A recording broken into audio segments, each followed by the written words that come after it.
Welcome, ladies and gentlemen, once again here to Virtual Racing Network for the second time here tonight. We are here at Texas Motor Speedway on iRacing.com as we have the Speedway Club back in the back corner there. We have some exciting racing coming your way here from Texas as we currently have 34 drivers that have made the trip here to this race. And I expect to see every one of them taking the grid for some exciting racing action coming up here in just a little bit. But of course, before we get into all of the racing details for tonight's race, it is that time to thank all the sponsors that have made this possible. Of course, starting on the the race side of things, we of course have to give a big shout out to Walls Beard Co. Beard Bomb. If it wasn't for Walls Beard Co. Beard Bomb, this league would not be where they're at right now. Big shout out to Mark Walls, the owner of that company. If you have a beard, you need to check them out at wallsbeardco.com. All natural and organic. Definitely a must for all gentlemen with a beard. On the broadcast side of things, we would not be here for 2019 if it wasn't for the following partners. Northwest Racing Series, your official one-to-go sponsor here for tonight's race. Walls Beard Co. Beard Bomb themselves, your official starting grid sponsor. RaceOnTexas.com, the official dirt partner of Virtual Racing Network. Sim Speed Shop, your official button box of Virtual Racing Network, and we'll be giving one of those away when we hit 2,500 subscribers. Hanover Wrecker Service, your official caution sponsor for tonight's events. On the Edge Motorsports, your official Wicked Energy Gum retailer. If you are looking for that gum, head over to ontheedgemotorsports.com. Huffman Designs, if you're looking for a killer-looking paint job here on iRacing.com service, make sure you go over to Facebook and look up Huffman Designs for a killer-looking paint job. And of course, last but not least, that is RaceCore Online Racing League. We currently cover them on Sunday and coming up on Tuesday. So make sure you check them out at RaceCoreOnlineRacingLeague.com if you're looking to join. That will do it, of course, here for the sponsors for tonight's events. We have a lot of stuff going on right now. This track is sitting at 103 degrees. Your air temp 79 degrees, so a huge gap between your air temp and your track temp here for tonight's events and festivities. So we want to first and foremost again to thank everybody for tuning in. I know depending on where you're at, maybe a little late. Some of you not so late if you're on the Pacific Coast over there. Just after 8:30 right now, so not too late for you if you're on the other side of the coast. Well, it may be a little late for you, so depending on where you're at, thanks for tuning in here tonight as we got some asphalt racing coming your way. Obviously, if you just missed it, we had some dirt racing earlier for the Lucas Oil. Wow, we got Lucas Oil on the brain. The Schaefer's Oil Modified Touring Series. We just got done covering that one a few hours ago, about 2 hours ago technically. Here we are now with some asphalt racing from Texas Motor Speedway. We're going to see if we can't interview a driver or two, so give us just a moment here. We are going to see who we can get in the booth with us to take a little chat with us.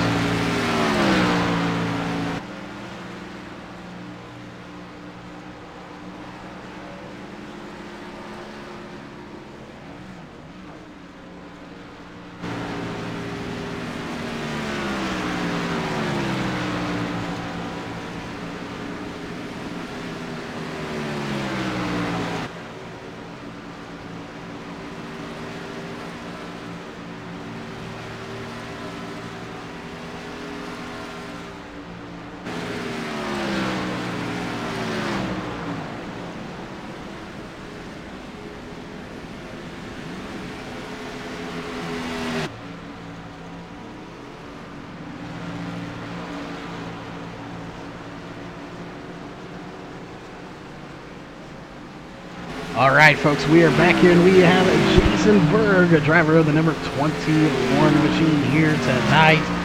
And we have a couple of questions for him we need to get answered before this race gets underway, before the drivers' meeting gets underway. First and foremost, welcome to the booth, Jason. And we got to know what is the tire strategy here for tonight, and what kind of fuel strategy are we looking at, and how are those two going to affect each other in tonight's race? Yeah, thank you, Charles. I actually haven't really put a whole lot of thought into it. I just know that this place eats tires, so anything more than probably 5 or 10 laps, if there's a yellow, I'm going to come down pit road and take 4 and top it off every time.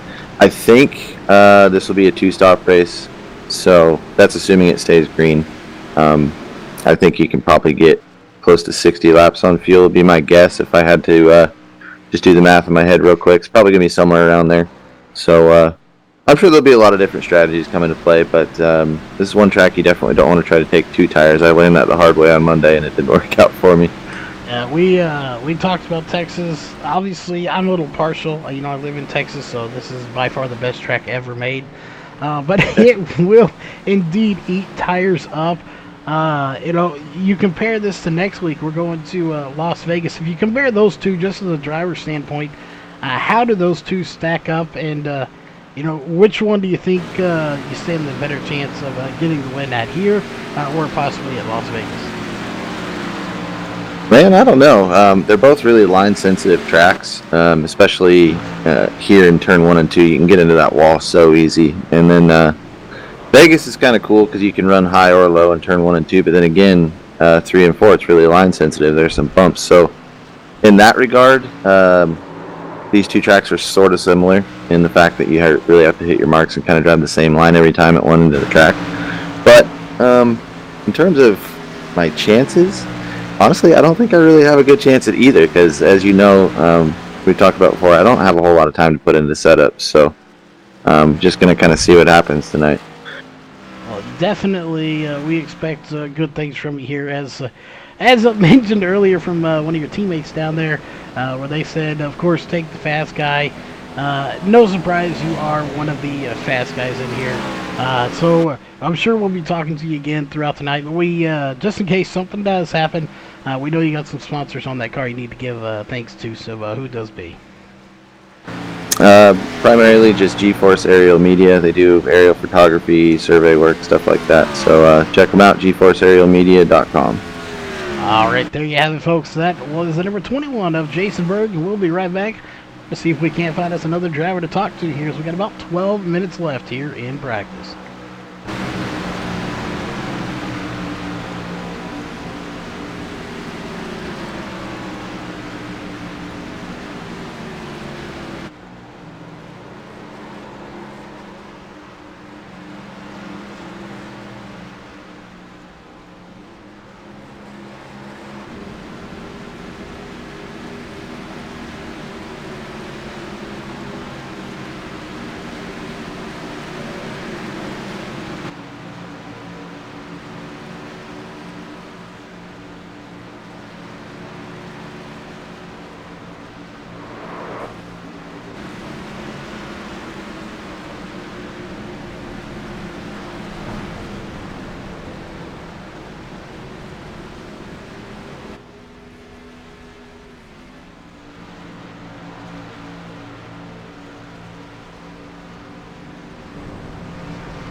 All right, ladies and gentlemen, we are back here with just over 10 minutes left to go, and we do have Jason Hunt. One of the family racing here is we have a father-son duo out here. We just talked to Jason Berg, and we want to get another team's, thoughts on Texas Motor Speedway. What strategy do you think your team is going to deploy here? Is it going to be a fuel strategy or more of a tire strategy? As we know, you can get way more laps on fuel than you can tires here. Yeah, I think it's going to come all down to your tires. Who can keep the freshest tires without losing a bunch of track position on it is what it's going to really boil down to personally.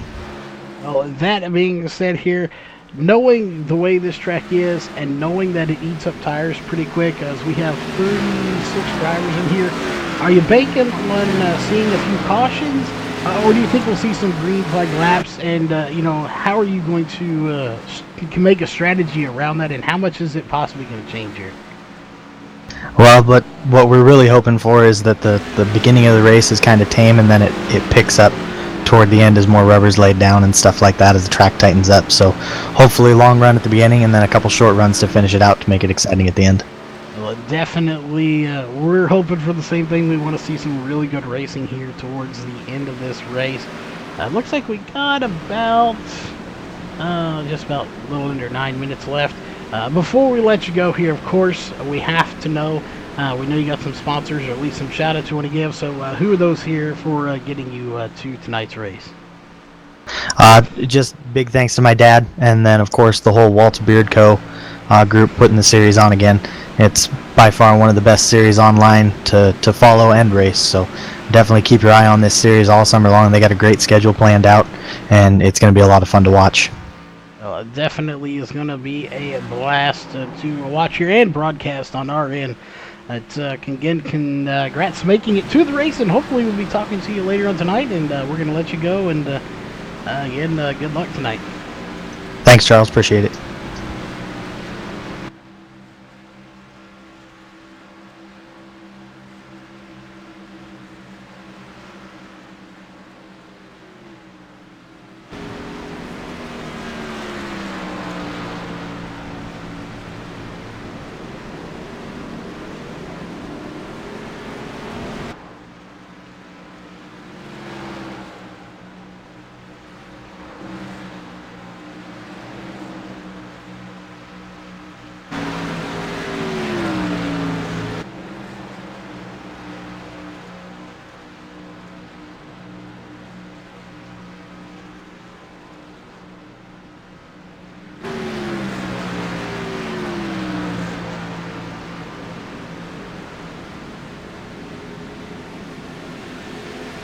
All right, we're back one more time here before they go into a driver's meeting, and this time we have the driver of the number 24, Jeff Stabnow. We talk to him just about every week, but we want to talk to a couple of other drivers from different teams here before we get going. But first off, welcome to the booth once again, Jeff. And tonight's race, we've heard it from you earlier before we went live, and we've heard it from other drivers. This track is a monster at eating up tires. So we're going to obviously wear these tires out long before we need to go in for fuel. So do you have a strategy? Are you planning for cautions or green flag?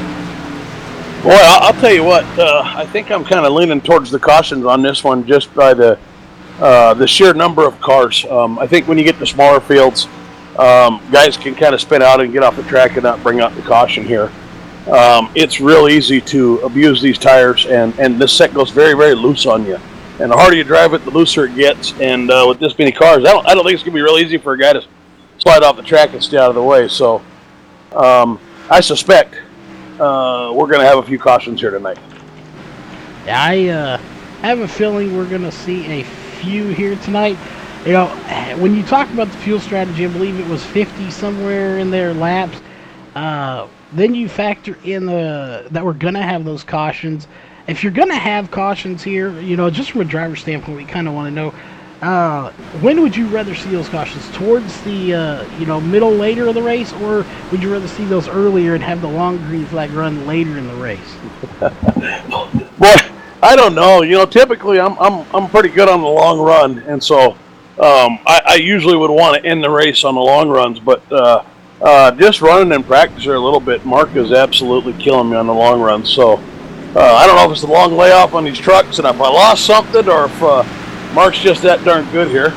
Considering we've never beat him here, maybe that's the case. I think he's won every race we've ever run at this track in this series. So, but yeah, just running our practices, Mark's he's getting me pretty good from about 15 laps on. So unless I figure out how to fix that end race, I'll probably be praying for a short run to end this thing. Yeah, and we have to bring it up real fast before we go to the drivers' meeting. Last year was Mark, you, and Brightsman were 1, 2, 3 at this race. You actually had the fastest lap of the race. So you had that fastest lap. You finished second to Mark Walls, as you just said. And we had 20 drivers. We have 36 here tonight, so we have 16 more drivers in this race tonight than we did last year. Plus, I believe it was only 125 laps versus 134. How much does that change things, the lap-wise? And is this kind of revenge to get to Mark and see if you can't beat him this time around? Well, I think Mark's pretty tough to beat. I'll take, if you want to call it revenge, I'll get him any chance I can get him. This one's going to be a little bit tough. We had a lot going on, just getting this season started back up. It's early in the race, early in the season, trying to get everything going. So didn't really get to put in a lot of time working on the sets and practice time. So, as a team and individually, probably not as on top of our game as we were at the end of last season or even mid-season. So, not sure what to expect. I'm going to have to find something big time here if I'm going to give Mark a run for his money, though, because after about 10 laps, he's just driving away from me right now. So we'll give it a shot. But, I got some work cut out for me. Definitely got some work cut out, and I know you're probably getting ready for the drivers' meeting. So last but not least, of course, we got some shout-outs. So who are those? Well, absolutely. We got... we've got probably, I don't even know how many new members we've got this year. So, just big shout out to the whole Northwest community. We're pulling 35 to 43 drivers into these races here, between this one and the Monday night, and these are club races. So, that's just incredible. And these guys are having a blast out here. Everybody's loving it, having a good time working together. So, first shout out just goes to all the drivers out there. Second shout out goes to the drivers committee.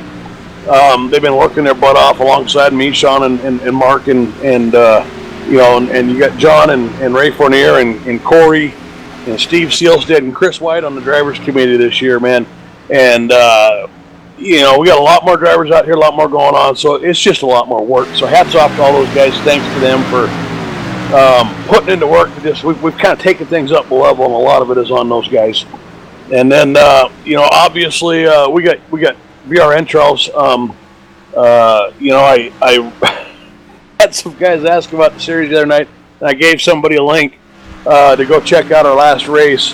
And they came back and said something to the effect, I was all kinds of confused. I thought that was a real K&N race for a minute. I didn't realize that was your race, and that was that broadcast, and I could not believe how professional that broadcast was. So, that was the feedback I just got today on the Monday night broadcast. So a phenomenal job you do with the quality of the broadcasting. I think that's the highest compliment, where you guys spent 10 minutes watching it thinking it was a real race. We got Walls Beard Co. Series wouldn't be here without them. They've been sponsoring this series since day one. So we're always proud to rep Walls Beard Co. And then last but certainly not least is the teammates, Charles.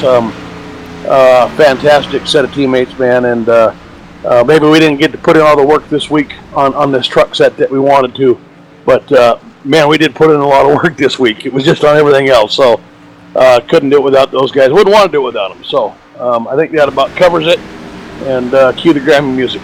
All right, it was cued a while ago, but that's an inside joke, folks. But that was the 24 of Jeff Stab. Now, we're going to let him go, and we will be right back here in about 45 seconds with qualifying.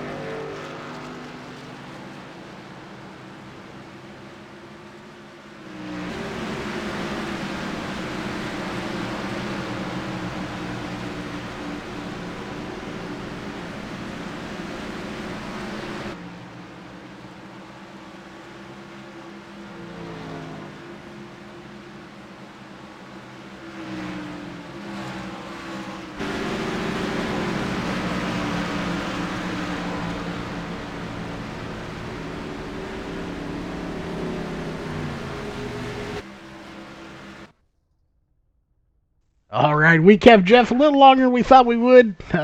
Again, the whole Krabby speech, that is a inside joke here between the guys at VRN and the Northwest Racing Series. But good to see Jeff here. Obviously, going to be here every single race, as he is one of them that runs the series. So no surprise there. But we're going to go ahead and drop down to the track. It looks like Steve Silstad is out on the track right now. So let's go ahead and drop down there with him, as we're going to do the drop down here for qualifying. Hopefully everybody's name is showing up on to the list. And looks like so far top 20 are showing the names, so we don't have any little glitches showing in there. But right now, Steve Silstad on the track. Nobody has officially put in a time yet here at Texas Motor Speedway, as it's going to be the 65 and Steve Silstad going to be one of the first ones. He may not be the very first one to put in a time. Definitely be looking to see who that first driver is. We also have Jason Berg out on the track. Gerald Heffley's on the track. Bill Ross Jr., Matt Henry, Travis McKinney, Josh Coley, BJ Tadrick is out on the track right now. Donovan Barr, Tom Green out on the track. Seth Frazier's out there as well. Doug Hunt and Chris White. Steve Silstad, 29.783. He will be the first one to put in a time. Who will be second? Or will it be Steve Silstad that takes second when somebody else puts in a time? Let's switch over to Tom Green, who drops a time of a district best 30.235. He'll be in third now, as Bill Ross Jr. is going to take second from him. And just like that, Chris White in the number 83 machine takes it to the top, and got the pink and black car going on here tonight. Just a awesome looking paint on the number 83 machine. We'll see Jason Berg fixing to come out onto the track, and he'll be putting in a time as well. The question is, what kind of time will he be putting in? Will it be enough to take him to the top of the charts? As we're going to see BJ Tidrick, a 30.061. That will put him in fourth place. And let's pull up that wrong bar there. Let's pull up the qualifying bar. There we go. So we can see what the current qualifying position is, as well as that's time you see right there, miles per hour, 170 miles per hour. We'll see what he gets there, 174, 75, 76, 176 miles per hour. Let's look at this. The guy who never qualifying in pole right now, that is the 33 of Josh Coley. Let's hop over to Caden Anderson, who's not currently on the track right now. Let's take a look. There's Daryl Tidrick, and the number 45 machine currently running 9th place with 30.374, as no surprise to see Jason Berg in 3rd place with a mystery fast time of 29.771. Seth Frazier to 6th place with a 30.007. Jason Hunt, we talked to him earlier, as he's going to try to take out the cones on his way to pit road here. Put in a 30.189, but he brings it to a stop on pit road. Still 9th fastest, right behind Tom Green. Let's go back a little bit here. Let's check in with Matt Henry in the 19 machine that is out on the track as well. And actually, before we get to him, let's go over to the 7 of Joshua Bill, who is out on the track right now as well, doing 177 miles an hour. 30.372 will be his official time, and not sure if it's going to score for some reason, as you see fast lap not showing up on the overlay there. However, we do see a last lap, but not a fast lap. Something happened there. Maybe he scraped the wall, and he does have a little damage. It looks like he scraped the outside wall. That's going to invalidate that time. Let's go over to James Thurston, who shuts it down with a 30.209. Corey Walters right behind him in 12th place with a 30.303. And there's a time, 30.269 for Joshua Bill, as he is going to put in a fairly decent time here, 30.269. Josh Coley still the fastest one out. Let's hop over to Mark Walls, who is guaranteed to be a contender here for tonight's race in the number 48 Walls Beard Co. machine. The question is just how much of a contender will he be, as he is out on the track here at the moment. I would imagine we're going to see some really good times from him, as well as Jeff Stabnow, who's out on the track as well, just now getting onto the track. And there you have it. William Fletcher in the 28. What a time. 29.754. Really good run for William Fletcher in that number 28 machine. Probably one of the best qualifying runs we have seen him do so far as when he dropped to 4th. We told you to look out for that 48 of Mark Walls, and there he is, top of the charts with a 29.586. That is the first and only 29.5 second lap here on the time. And there's his teammate, John Ottenbacher, 5th place now with 29.699. William Fletcher going to be dropped back 1 spot. Sorry about that, having a little cough fit going on. We do apologize for that. It's definitely a huge shout out to everyone going in. And 3D Racing, definitely, we understand that you got to get back to work. We will be tomorrow night, so go to bed here about 1 or 2 in the morning, and then we're going to get up and be out at the real racetrack. So for all those drivers out there, I know Cody Boatwright here with us, as well as a few other actual real racers. So Cody, if you're still in the chat with us here, definitely let us know, and let me know if you're going to be out at the track tomorrow night racing. I believe you were going to be at the practice, but Mother Nature had different plans. So let us know, Cody, if you're going to be at that practice or at that first race, and what car you're going to be driving. And definitely come up and meet me in the grandstands if you can. I'll be there about 6 p.m. It's our time, of course, Central Time. And we may strap you in with a GoPro and get things going there. Let's switch over to Casey Tillman here if we can. As we'll go to this camera right here. Casey Tillman out on the track right now. Currently him and Jeff Stabnow out on the track trying to put laps in. So we'll see. As a 41.942 for Casey Tillman. I think that's going to be a little slower than he wants. Let's check over Jeff Stabnow, who is coming out of turn 4, coming to the line. This will be his first official timed lap right here, 29.636. That is going to put him in 5th place, so not a bad start here for Jeff Stabnow. It looks like he is going to shut it down with that time. So we'll jump back over to Casey Tillman, who's about to put in his second lap, and it is going to be a 30.310. That will put him in 24th place. He is 0.724 off of the lead right now, and only 0.007 off of Corey Walters. The only other driver strapped into his car right now is the 62 of Gerald Heffley. Here with 2 minutes left to go in qualifying, we're going to step away here and get a refreshment to keep ourselves hydrated for this race. It should be a good one. If anyone comes out on the track, we will come back live on the mic.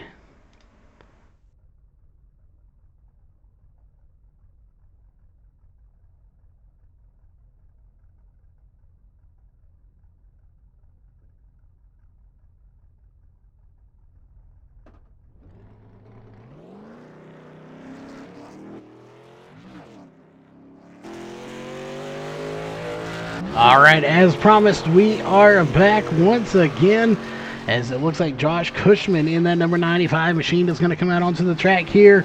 With 1:30 left in qualifying, he should have plenty of time to at least complete a warm-up lap and then 1 lap, possibly 2. Seriously doubt he's going to be able to complete 2 laps. That's almost impossible. He's not. He will, however, be able to put a warm-up lap in and possibly a lap. We'll see. As he is coming out of turn 4 right now, he may be able to make it. We'll see. Right there, he has 1:08 left to go. That's his warm-up lap. So this lap is going to be about 30 seconds. He is really going to be just threading the needle when it comes to time here to see if he can make it in the nick of time for sure. That is the number 95 of Josh Cushman. Who raced part of his last season. I believe he was away for some of the season, but he is back here racing once again in the number 95 machine. As there it is, 41 seconds left to go. Time 1 is going to be a 29.913. That'll put him in 11th place. He will have just enough time with about 5-6 seconds to spare to get this number 95 around this track one more time, assuming he doesn't bobble it at all. He'll have at least, I'd say about 10 seconds left on the clock when it's all said and done. So talk about running it down to the wire. We'll let you know where he stacks up, but we're going to go ahead and get rid of qualifying is right there. He will put in the time, and it's still actually not going to count there, so he will be stuck in 11th place here for your starting grid. As there you see the clock is winding down. We'll go ahead and get rid of that, and there it is right there. It is time for your Walls Beard Co. starting grid.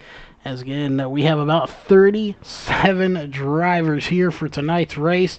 So let's drop down to the track here. It looks like we're going to go to Josh Coley first. He's one of the first ones out on to the track.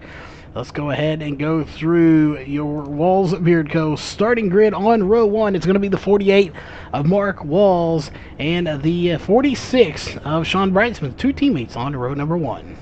Row 2 is going to be the 33 of Josh Coley and the 83 of Chris White. 2 very, very formidable opponents for those front row teammates. Row 3 is going to be the 24 of Jeff Stabnow and the 89 of John Ottenbacher. 2 more teammates, the same 2 teammates for the front 2. So we have row 1 and row 3 both sitting as teammates. This could get interesting. Row 4 is going to be the 28 of William Fletcher and the 21 of Jason Berg. Row 5 is going to be the 65 of Steve Silstad and the 58 of Stephen Paulson. Row 6 is going to be the 95 of Josh Cushman and the 72 of BJ Tidrick. Row 7 is going to be the 1 of Caden Anderson and the 32 of Seth Frazier. Row 8 is going to be the 17 of Bill Ross Jr. and the 88 of Travis McKinney. And unfortunately, we got his headshot, but we just got it in a little too late in order to get it in here for tonight's race. So that will be in next week. Row 9 is going to be the 19 of Matt Henry and the 36 of Chris Walters. Row 10 is going to be the 77 of Tom Green and the 12 of Jason Hunt. Row 11 is going to be the 2 of James Thurston and the 40 of Bruce Lee Weaver. Row 12 is going to be the 7 of Joshua Beal and the 9 of Corey Walters. Row 13, Jimmy, is going to be the 92 of Casey Tillman and the 45 of Daryl Tidrick. Row 14 is going to be the 03 of Daniel Masters and the 39 of Jason Bortles. Row 15 is going to be the 986 of Charles Lark and 55 of Dan West Jr. Row 16 is going to be the 8 of Gary Nichols and the 26 of Ray Fournier. Row 17 is going to be the 91 of Scott Hutchinson and the 11 of Frank Harris. Row 18 is going to be the 98 of Donovan Barr and the 62 of Gerald Heffley. Row 19, rounding out the field, is going to be the 49 of Doug Hunt. And that will do it here for your Walls Beard Co. starting grid as they are rolling down the backstretch to get this thing going. Lights are off in the pace car. It means we're going racing next time by.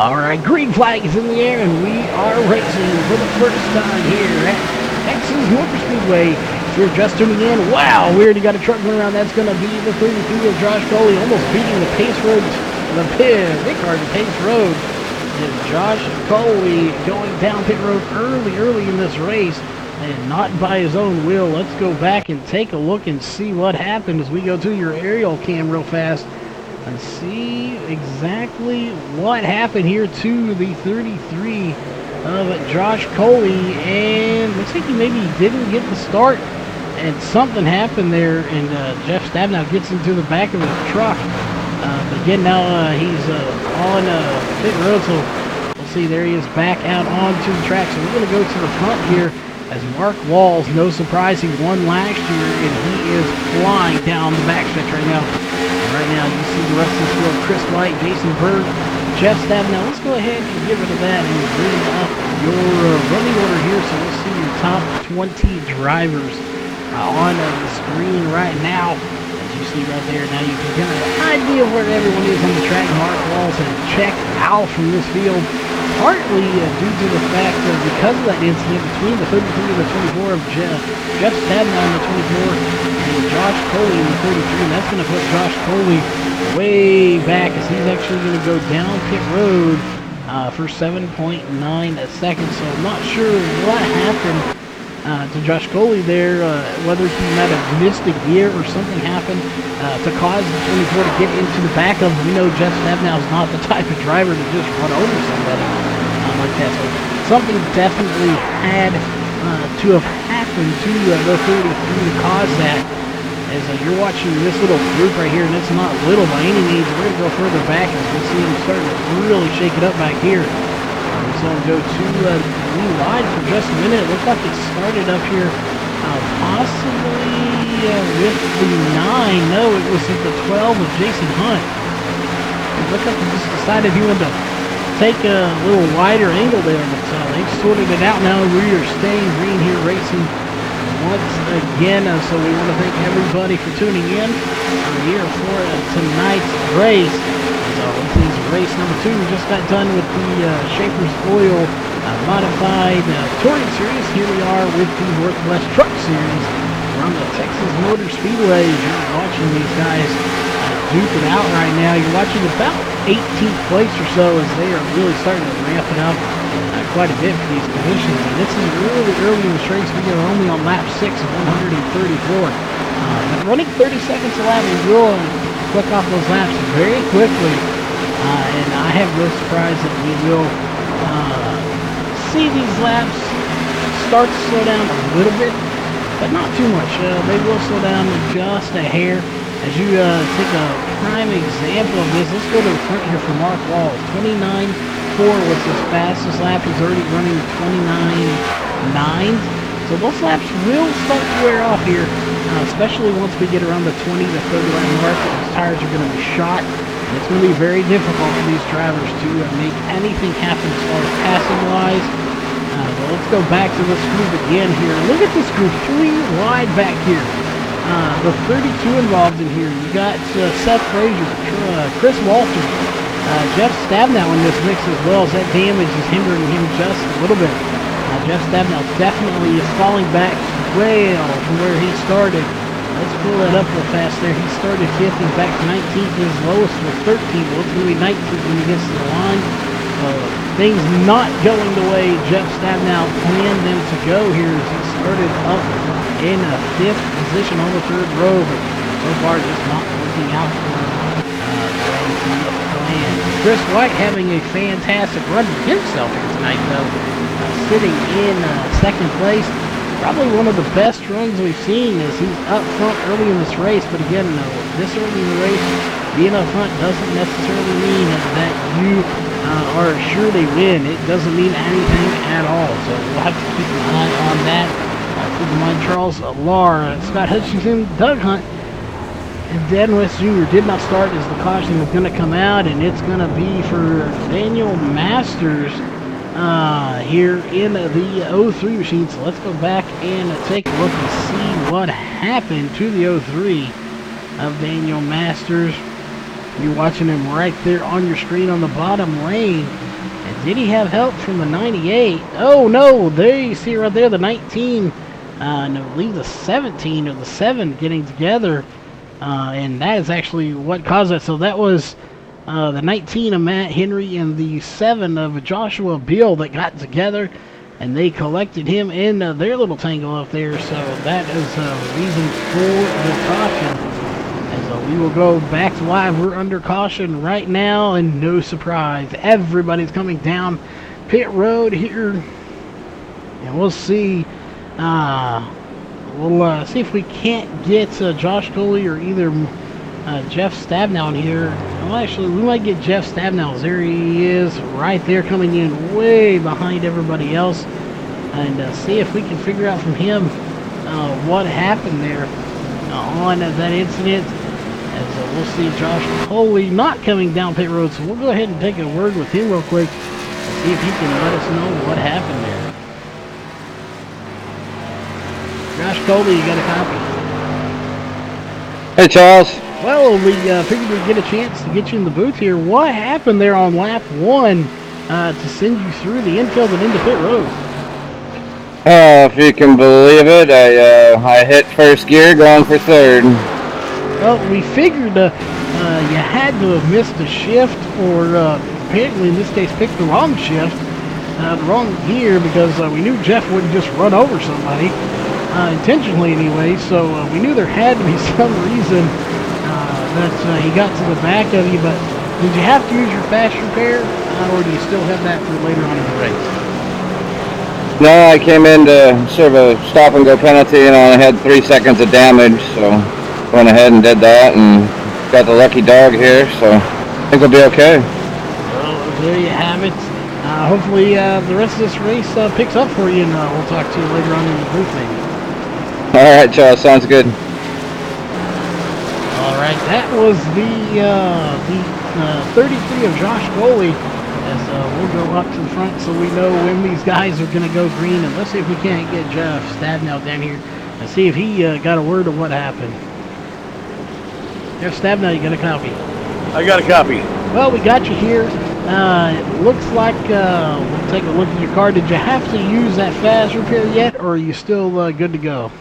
Well, I didn't use it. I tried to fix the damage in the pits. The problem was I got so much damage. I don't know what happened on that restart. Looks like he missed a gear in front of me, but I was overheating badly. So I dropped out of line and slowed way down and still couldn't cool it down. So caution was kind of timely. And we definitely we got the word from you. We just got done talking to Josh, and he said he did that just to ruin your down. He didn't say that. He actually went from shifting. He shifted, was going to third, and went to first is what happened. Yeah, I was like that truck just stopped in front of me, and yeah, I got major airflow problems up there. So we tried to fix it on the pit stop. I don't know what's going to happen here. We'll see if I got it or not, and if I can drive back up or not. But did not burn the fast repair. Well, still got the fast repair. Hopefully, you know, you work your way up. There's only one way to go up from now, and that is to the front. So hopefully, you won't need that fast repair, and you can use it later if you need to. And hopefully, we'll talk to you later too. Yeah, you betcha. We threw a speeding ticket in too, just to make sure we get as far back as possible. Well, there you go. That is the Jeff Stabnow kind of way. It's all right, man. All right, there you have it. That was the 24 of Jeff Stabnow. As always, has to do everything bigger and better in Texas and try to show us up here. If you're going to come to Texas, you got to do it big or go home. And in this case, he just had to go ahead and go big because he didn't want to go home yet. And they got the speeding penalty to go with it. So, not the only one. Obviously, you heard from Josh Goley. He got penalty as well. Some penalties everywhere here in the state of Texas. Here at Texas Motor Speedways, you see it right there, Fort Worth, Denton County. And just an outstanding one for everybody here tonight. As we are just about ready. No, they're going to wave off the start, so we're going to take one more lap around. Those lights were off, but we are going to take one more lap around this track. The question is here tonight is who is your driver that you're picking for tonight's race to get this win, whether you're on the YouTube side of things or on the Facebook side of things. Obviously, we have some people that don't like the race. Well, that's nice to know. Glad you're tuning in here to tonight's race, whether you like it or not. If you're tuning in, thanks for the view. Over on the YouTube side of things. Again, thanks for tuning in. You gave us the view, and we're happy to have you here for tonight's race. That being said, we are just about ready. We want to remind everyone what's coming up tomorrow is Virtual Racing Network, myself, here, Charles, making our debut over at Monarch Motor Speedway. We will be filming for On Demand Race on Texas for real life dirt track racing tomorrow night. So make sure if you are in the Wichita Falls area or anywhere in Texas, or anywhere in the world for that matter, you head on over to raceontexas.com to sign up for the on demand, especially if you have someone racing at Monarch Motor Speedway but you can't be there to watch it. We will have it on demand Saturday morning as the green flag drops one more time We are racing once again here on lap number 15 of 134. It will not be long before we are past that 34 mark and have less than 100 laps to go. Right now it is Mark Walls out front. They're starting to shake things up about 10th place or so. But the real question is, who will win this race? Mark Walls won it last year. Jeff Stabnow finished second. His night not looking so good for a second place finish. John Ottenbach finishing in third place last year. He just dropped the spot. Look at the hiccups going on. He just dropped the spot to 7th place. He was in 6th, but Caden Anderson is going to take that spot there side by side. Putting on a heck of a battle here. The number 1 machine, Steve Silsack, about to lose a spot for 5th position. If Anderson has anything to say about it, they're going to be side by side. They're a little less side by side than they were. Chris White putting on a terrific run in that number 83 machine, then changing his number from 35 to 83 about towards the end of last season. So he does have a brand new number here. Our English is horrible today, but regardless, an outstanding racing on lap number 17, making 18 as they're coming to the line. Mark Walls right there leading this race. It has been a fairly exciting one here. So we're going to go back here quite a ways. Look at this little group going on back here. This is where you have to go to find the battles that are going on right now. Ray Fournier in the 26. Bruce Weaver back here. Josh Foley, Jeff Stadenow. All these guys putting on a terrific run. Go a little further back here, just a little bit. Checking with this group of guys as well. You have Daniel Masters, BJ Tidrick, Clint Harris, Gary Nichols. Right now, Clint Harris is 1 lap down and Gary Nichols 2 laps down. That is the 8 and 11. Those are the only 2 trucks here at the moment that are a lap or multiple laps down. Everyone else is on the actual lead lap. Here. Let's go back there to Joshua Bill in the number 7 machine. He was involved in an early incident where that truck may have taken a little bit of damage. But so far, doing a pretty decent job here. It doesn't look to have too much damage. He may have had to use his fast repair. As we go ahead and pull up your driver information here. Started 23rd, currently 24th. So actually Hamlin lost a position there, which he is trying to fight his way. That was number 40, Bruce Weaver, that got by him just a little while ago. But still, fighting a trucker. It looks like he got a little loose here as we got Josh Foley trying to get by him in the 33 machine. The question is, can he make up any progress? They're starting towards the back, but still has a fast truck, but that damage that he got earlier in this is really going to hurt him. Let's go back to the front here. Not a whole lot going on. And we'll go to the spotter camera here tonight. And look at the first really 4 or 5 drivers. They're nice and spread out here. If we go back here just a little ways, this is where the battle starts to pick up here. That is the 89 of John Ottenbacher and the 36 of Chris White side by side going down the backstretch. This again is where the battles are starting to heat up. At the moment as we see David Applegate in chat. David, you should be in here broadcasting as the caution comes out if you're not racing, but in caution is out. And it's going to be for 45 of Daryl Tidrick. Let's go back and take a look and see what happened. What happened to just into the outside wall, inside wall in, and bam, gets nailed by the 40. And these drivers just having nowhere to go. Jeff Stabnow nearly avoiding that one as well, and still people getting into each other. That, of course, will bring out the caution one more time. As there you have it, back to your top 10. No surprise, I think we're going to see everybody come down pit road. Just to take a look, let's go ahead and look at our caution information here. We'll get rid of your running order off the side of your screen and bring up your caution information. There you see from Texas Motor Speedway, 2 cautions for 6 laps. We'll make it 7 or 8 before we go green again, but we are under caution once again for the second time here at Texas Motor Speedway.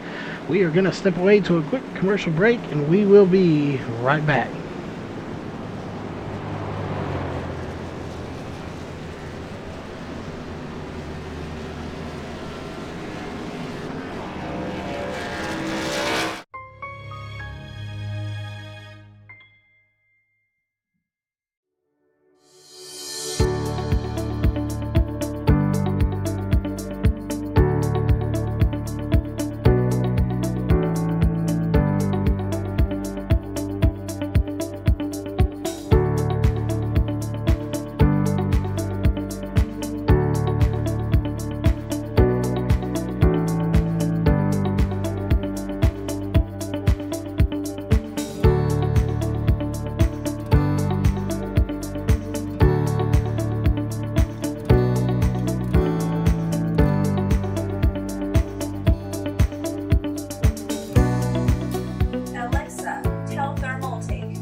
Thermaltake. Say command. What is the weather like in LA? The weather is clear in LA. What is the weather like in New York? The weather is rain in New York. Use flow mode. Low. Say hello, TT. Hello, TT.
All right, we are back, ladies and gentlemen, and actually when I say we, I do mean we this time, as we do have David Applegate in the booth with us here. That is a byproduct of coming in chat and not being racing when I know you're in the league, is you get brought into the booth to help announce for the race. I'm sure we can pay you somehow. We'll give you some chicken wings or something for it, but welcome to the booth. See, kids, this is the danger of leaving a message on Facebook. You never know what's going to happen. Yes, you indeed never know what's going to happen if you come in there and leave a message. We do, see, that goes to show you, we do check our chat here and there, and when we do, we definitely respond. And, you know, speaking of responding, Mark Walls has just dominated this race so far. let's go ahead and bring up your main bar here. But we did the research here. Last time we were here last season, Mark Walls won that race as well. However, What? Jeff No. Stabnell had No the way. Jeff Stabnell though had the fastest lap, but he has got damage now. So this could be interesting. Jason Berg, I'm not sure if he's in that race, but you have 5 very fast veterans right now in the top 5. I would comment on that if I had the screen up. I almost do. Well, I'll be he's back getting to there, play but in a moment. for the ones that are watching, those are Mark Walls, Jason Berg, Steve Silstad, Chris White, and Seth Frazier. When you talk about a powerhouse of drivers, that right there is a huge powerhouse. Just from the stats, we know how good they are in here. Not to mention, you talk about a 4,000, nearly 6,000, 2,400, 3,500, 2,500 again. That's their I ratings. So regardless of I rating and safety rating here, their stats alone in this series show just how good these drivers are. Yeah, those are all names that I've heard from back when I was a full-time driver. That would be about 2 seasons ago. I recognize all those names as dangerous guys way back then.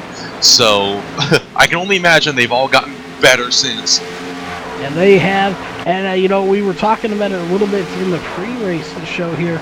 Obviously, before you joined us here in the booth. Back when you were racing here last season,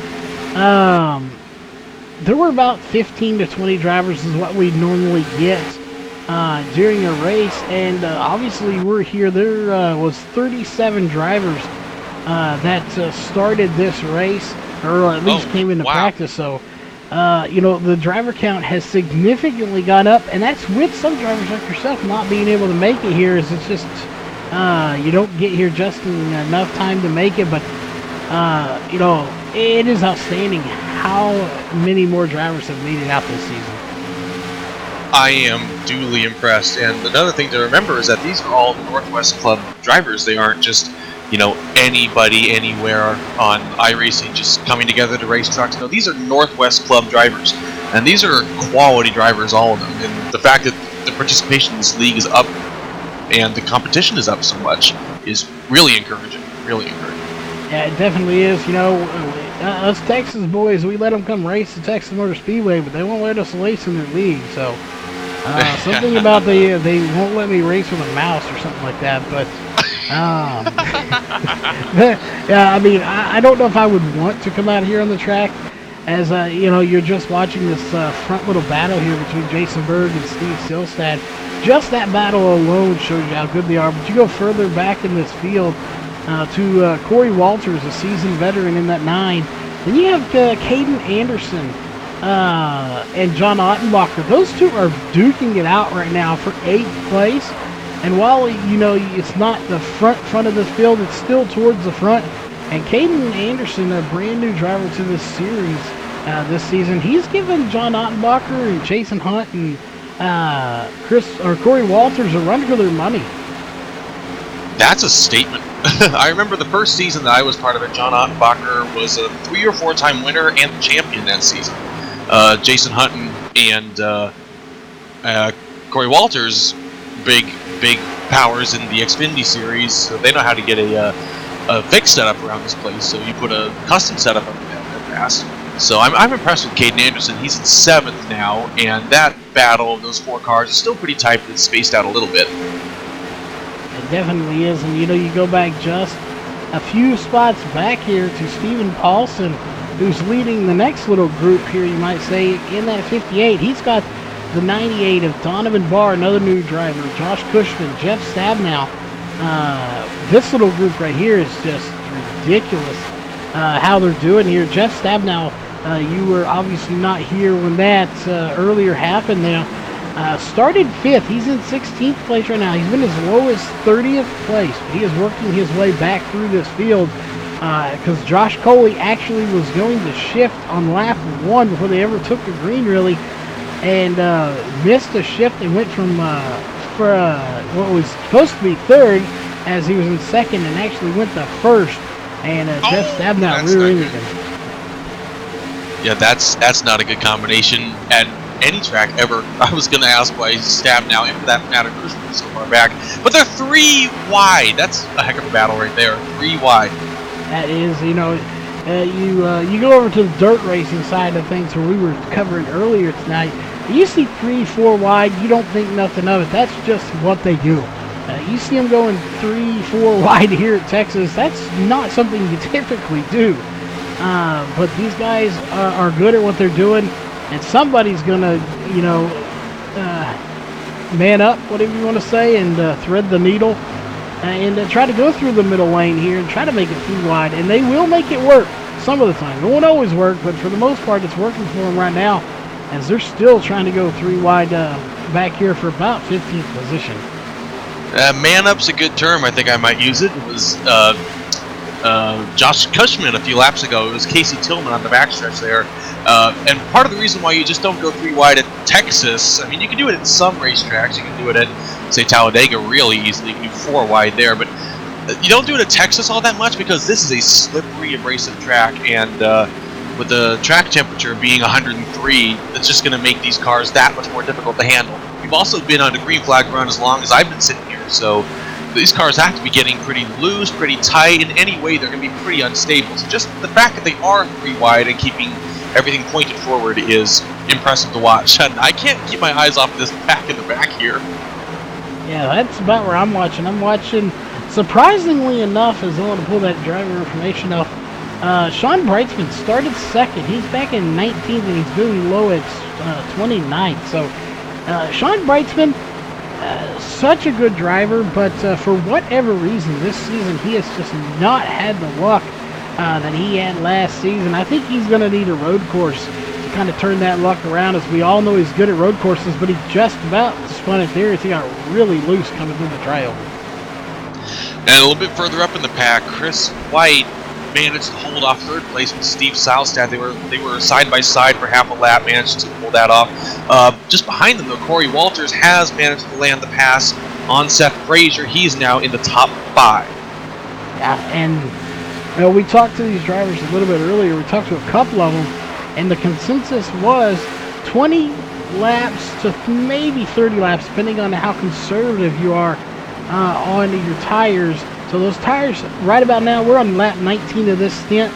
I'm pretty willing to bet these drivers are probably yelling, I got a flat tire, something's not right. Something going wrong here, as we got a caution coming out, and I think that is a saving grace for some of these people. Oh, it definitely would be. Where is it? What happened? I can't find it. Let's see, we got the 72 of BJ Tidrick involved. Let's go at back least and 2 take cars. a look.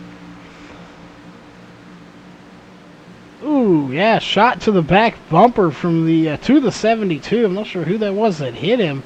As we'll go back to our main camera. And either way, the 40 and the 72 getting contact. Several cars going around back there. The 45 getting a piece of the action as well. So a caution coming out here for the 3rd time. And you being the driver here on the side of things, I think I already know this. I'm coming down to get some tires.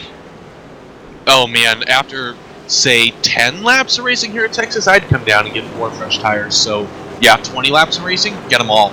Get 6 tires if you can. Definitely, tires are going to be crucial here. As you see right there, everybody's coming down pit road. Not surprised, we knew they would. We'll see how it all shakes out when they come back out of pit road, as we're going to step away for a quick commercial break.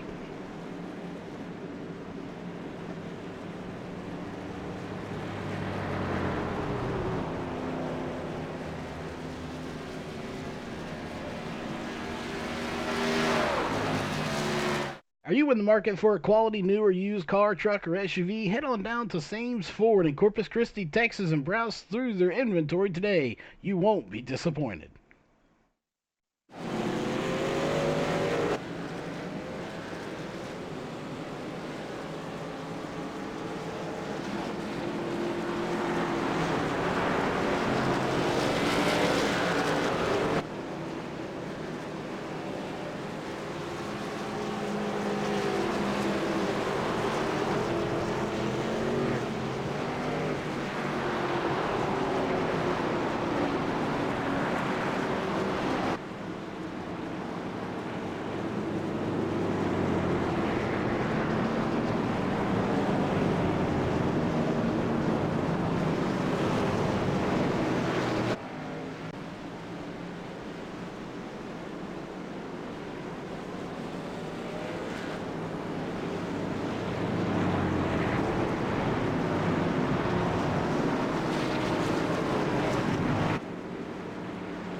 All right, we are back, ladies and gentlemen, as we are getting this thing ready to go racing one more time. And of course, we have Joshua Beal, who stayed out on 22 lap tires. I'm not sure what the strategy is, and there he is into the outside wall, though, and that did not work out the way I'm sure he wanted it to, but somehow not bringing out a caution.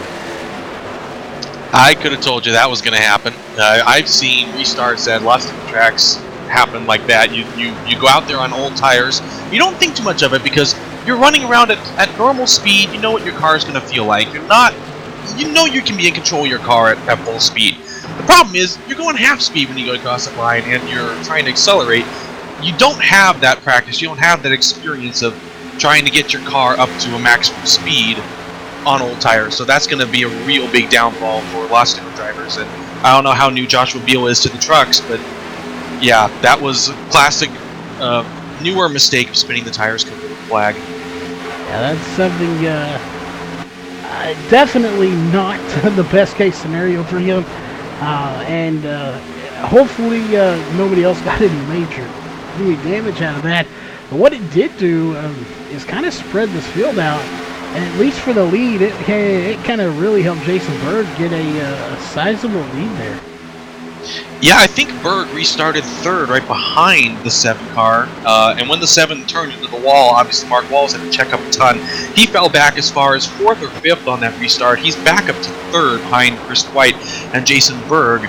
On the pit stops, the only major thing was that Chris White got passed by Steven Saustad for the 4th or 5th position, but now with the 7 car in the wall and all these guys shuffling around, it's crazy. Mark Walls has to claw back up from 3rd now. He is. Mark Walls on the hunt. He would love to get back-to-back wins here at Texas Motor Speedway. Again, this track is so, it'll just tear your tires apart. It's almost like driving on sandpaper as he's trying to run down a formidable opponent here. Opponent, wow, we talk today. That is the 35 of Chris White. He is running him down, and I want to point out we're on lap 52 of the 134. We have 83 laps to go, so we're not at the halfway point yet, but with 30-second laps, we are getting closer and closer to that point coming. And you mentioned earlier, too, that the track 103 degrees. It's 110 degrees now. Oh, my goodness. That didn't make the 7 cars restart any better. Oh, it did not. This track was super hot to do that, to take no tires, and he still has yet to take tires, as he is well off the pace here with that damage. So, you know, the damage and that, and we got a car going around anyway. It's going to be Frank Harris who has engine damage, so this could be a saving grace for him. Let's go back and take a look at the replay and see what happened to the 11. And it just gets into the outside wall and just hammers the inside wall, though. Ouch. Oh, his night could possibly be done here. As we'll go back to live. And he's going to come down pit road even though it's closed. Obviously, that truck would not make it much further if he didn't. Yeah, you have engine trouble. Don't bother trying to limp it around. Take the black flag, pit it. Coop your losses. You have engine trouble anyway. You're going to be on there for a while. Yeah, definitely. His night is done here. Everyone else regrouping behind the pace car. And this is where I think it's kind of an iffy one. Do you take tires or not? You're 10 laps. We heard maybe 20, but I'm with you. I think they're going to come down and take tires, especially after seeing what happened to Joshua Beal there on that restart. Oh boy, it's right at the line of where I would cut it. I mean, all these guys are right on the inside line at the moment, so I think these guys are coming. And yep, we see Jason Berg, Mark Walls, Chris White. The top 5, it looks like, are pulling off. Oh, no surprise there that these guys are going to go ahead and come down and take tires. We kind of figured they would. It's really no surprise there. But I don't see anybody staying out. Everyone is going to come down. So 4 tires and fuel, I'm sure, for everybody. So we are going to, of course, step away. And when we come back, those lights will be off. And we'll be ready to take the green flag one more time here at Texas Motor Speedway.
All right, we are back, ladies and gentlemen. It's around the backstretch here, and we were talking there while we were under caution off the mic here, and I don't even remember what we said, but what was it you were gonna say there, David? I marvel at the fact that everybody came in the pit, and you see the front row on the restart is Jason Berg and Mark Walls, the 1-2 that were on the track before the caution came out. We only had like, what, 5-6 laps of green flag running there? Sure, Texas is abrasive, but I tell you what, if I was, say, 15th, 20th on the tires that we just pitted with, I would stay out. I would not lose as much on the green flag run as that. I would stay out. But they're the racers, they're taking it, and Jason Berg off to a wide restart. He is indeed. And here comes Chris White. He's going to try to make a move here, and he does. He gets the inside of Mark Walls. Mark Walls going to settle for third place here at the moment, as we have 77 laps to go. We are ticking off laps very quickly here aboard tonight's race already. And again, it's just amazing how skilled these guys are. Yes, we have had a few cautions here, as we've had 4 cautions for 17 laps. We completed 58, though 76 to go. As a caution is going to come out, I may have just jinxed us. Come on, Charles. Oh my goodness, there's the going around. What was that? The 62 half lap, I just saw him go spinning. It was a doozy of one. As we go back to the replay camera, we're going to have to go to the aerial cam to see this one and see what happened, as something went awry here. Just not sure where it started at. Oh, there it is. It's going to be, I believe, William Fletcher and Josh Cushman is where this all started, and then it just kind of spiraled out of control behind them. Cars having nowhere to go. And I don't know if you can see Ray Fournier, but he's all the way down to the inside wall, just going lower, lower, lower, lower, lower. Barely misses Gerald Heffrey backing up. He just barely got by him there on the apron, and that will bring out our 5th caution of the night. I don't see anybody coming in pit road, so we're going to go ahead and step away to a commercial break. We will be right back.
Alright, we are back, ladies and gentlemen. As the lights are off on the base car, we are set to go racing one more time. Just to recap, everyone that has just tuned in or just missed it, I don't know. We have had 5 cautions, 21 laps under caution, 2 different lead changes here tonight. And right now, it is getting more and more interesting the later we go into this race. We're on lap 63. We have 62 completed, 72 to go. Going to be 71 at the line. And right now, Jason Berg, I would say, is probably the dominant driver here tonight. Jason Berg's got a great truck. Of course, you can't discount the guys directly behind him. The guy named Mark Walls, I don't know if anybody's ever heard of him, but Jason Berg off to a great restart. Another wide gap. It's way down the last restart. He is gone, leaving Walls and Chris White to claw over each other for second. Yeah, they definitely are. Second place has been where the battle's at. You know, we want to take a moment just to give a shout out to Jeff Stabnow. Let's pull that information up here for you. Right there in that 24 machine. Started 5th. Where'd he come from? I know, right? He has fought his way. Started 5th, and he's currently 6th, but early lap 1 incident dropped him all the way back to 30th position out of the 33 that started this race. So he has fought his way back to the front of this field and done a fantastic job of doing it as well. So don't count him out just yet. No, it's Jeff Stabnow. I don't count him out unless he's on pit road with a blown engine. Yeah, even then, I don't know if I'd count him out. No. I mean, you never know. But Mark Walls is right on the back bumper of Jason Berg, half a truck length in between them. And if I know Mark Walls, that's a great opportunity to make short work of this guy. Yeah, he's going to try to go back-to-back wins here at Texas. But I'm not sure if Jason Berg was in that race or not, but Chris White was. And Chris White's giving both of them run for the money as well. And Stabnow up to 4th, Ottenbacher 5th, Jason Hunt is 6th, all 6 of those guys veterans. And Mark Walls, well, no jinxing there. He's at the front now. He is indeed, and you know, we went over this a little earlier in the pre-race show that last season when we came here to Texas, it was Mark Walls, Jeff Stabnow, and John Ottenbacher 1, 2, and 3. That's how they finished. Look what they're setting themselves up to do again here. Mark Walls 1st, Jeff Stabnow 4th, John Ottenbacher 5th. They're going to try to do it again. If I'm John Ottenbacher or Jeff Stabnow, I don't know if I want to finish in the same order. No, you definitely wouldn't. I've seen many instances of Stabnow and or Ottenbacher coming up short to Walls or Brightsman, but Brightsman's still in the back. The only thing about this, I'm pretty sure Stabnow's got a truck that's capable of getting up to 2nd. He's up to 3rd now around Chris White. I'm not sure Ottenbacher's got the truck to get all the way up there, but he's definitely got a good top 5 run going. He's at the same time he's trying to pass Chris White and hold off Jason Hunt. It looked like the 12 and 89 almost got into each other there going into the quad oval, but battle for 5th side by side, Hunt and Ottenbacher. Yeah, no, Jason Hunt, somebody I don't ever count out here. You know, we watch these drivers improve from season to season, and even from race to race. And, you know, I remember watching Jason Hunt back, you know, beginning to mid last season. You'd see him back 15th, 16th, maybe crack a top 10 every once in a while. And now look at him sitting currently in 5th place, consistently getting really good top 5, top 10 finishes week in and week out. So, you know, just goes to show you that you keep racing with people that are, you know, as good or better than you, and eventually you will learn some of their little habits, and you will be as good as them. Oh, no kidding. I've been away for at least a full season, if not 2 seasons, and I guarantee you if I were to jump in these trucks now, I'd probably be running 23rd, 24th. And may I just go on the record and say that I said that Sean Brightsman was farther back in the back of the pack. That guy's up to 8th. He's coming up. Yeah, he is indeed. You know, we told them earlier, you guys finished 1, 2, 3. They may be shooting for a 1, 2, 3, 4 this year around. You know, anybody that's never been in this series doesn't know how it works. Their pecking order for this team for Wicked Chassis Racing goes in the following. There is none. There is no pecking order for these guys. So if you see all four of them in the top four battling for the win, and they're all four have a chance and they're fast enough, they will drive the wheels off of this car. It's last season, multiple times we saw Jeff Stabno and Mark Walls basically get into each other and wreck each other out of the race as the sun just came out, and it got really sunny here. I remember a race, I want to say it was at Kansas, final turn, final lap, Ottenbacher and Stabno got into each other. I think Ottenbacher was the one on top that won. But yeah, these guys, I'm impressed with the level of co-opetition in that team. They're fierce competitors. They want to get out there. They want to win. It's almost every man for himself. They have consistently among the best trucks in the field, and yet at the same time, they can be such great teammates. They can sit down in the same session together and work on the same setup, share each other the same setup, and then as soon as that green flag drops, just go for it. Doesn't matter if you're racing for first or you're racing for 29th. Just go for it. I'm really impressed with how that team works. And you want to talk a little bit while you're watching these guys go around the track here. You're watching Jason Hunt and Chris White battle here. Is what a lot of people don't realize is the fact, because this is a Northwest club, these guys are all within the same area. They're all very close, and when it comes time for this, there's actually a Saturday workstation that hopefully all the drivers know about. If you don't, well, hopefully you do now.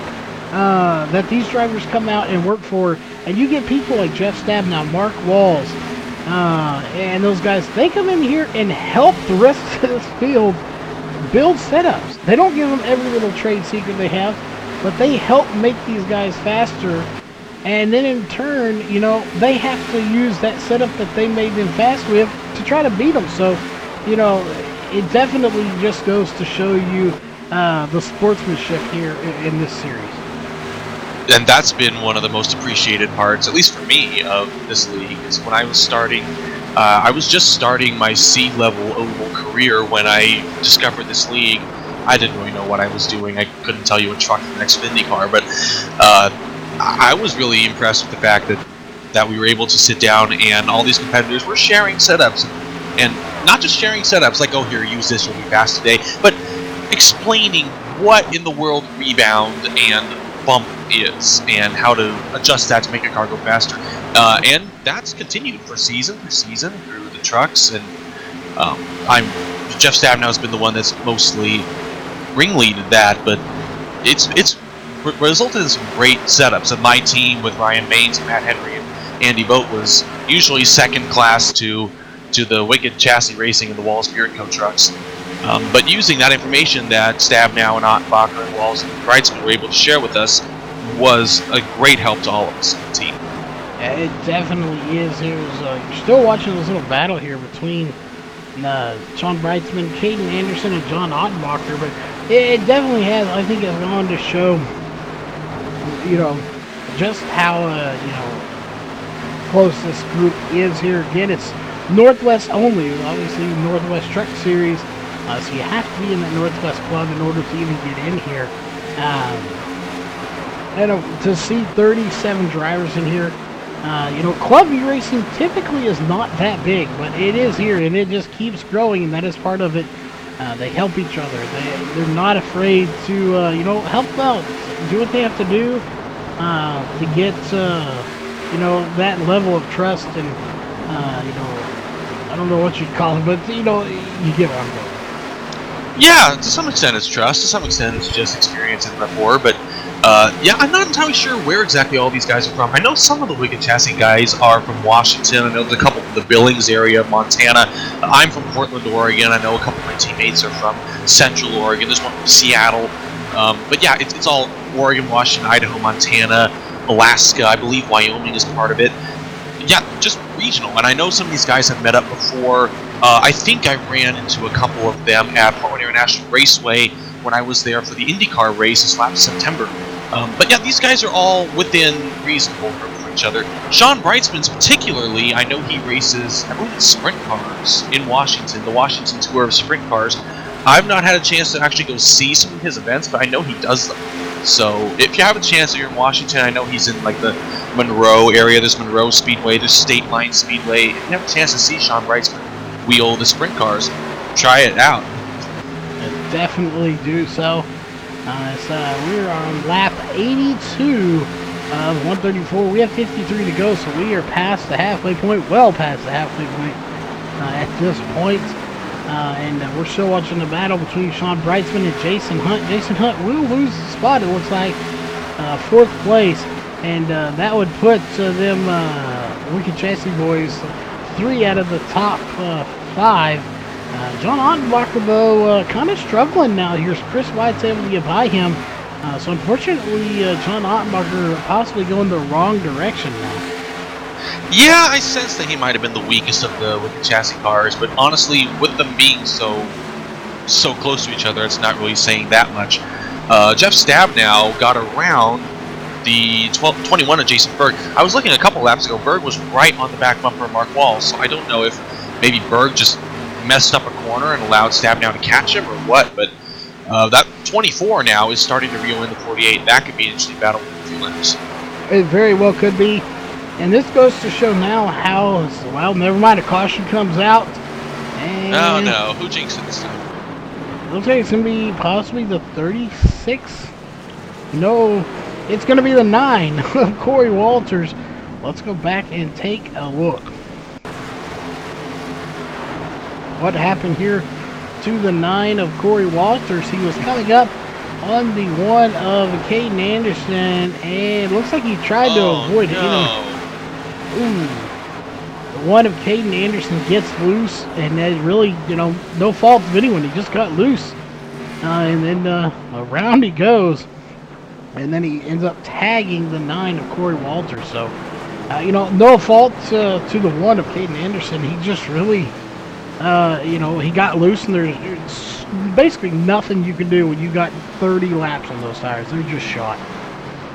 Oh man, I'm surprised this didn't happen earlier. I mean, great props to Caden Anderson. I saw him running top 3, top 4 earlier on one of the restarts we had a minute ago, but Corey Walters was exactly where you want to be coming out of the corner. He had the look to the inside.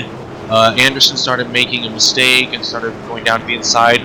Walters did everything right. He's up on the outside, getting the run. Just didn't quite have the clearance when the 1 came back across the racetrack, so unfortunate for the 9. With that damage, he'll be slow, but he'll be able to continue on, I think.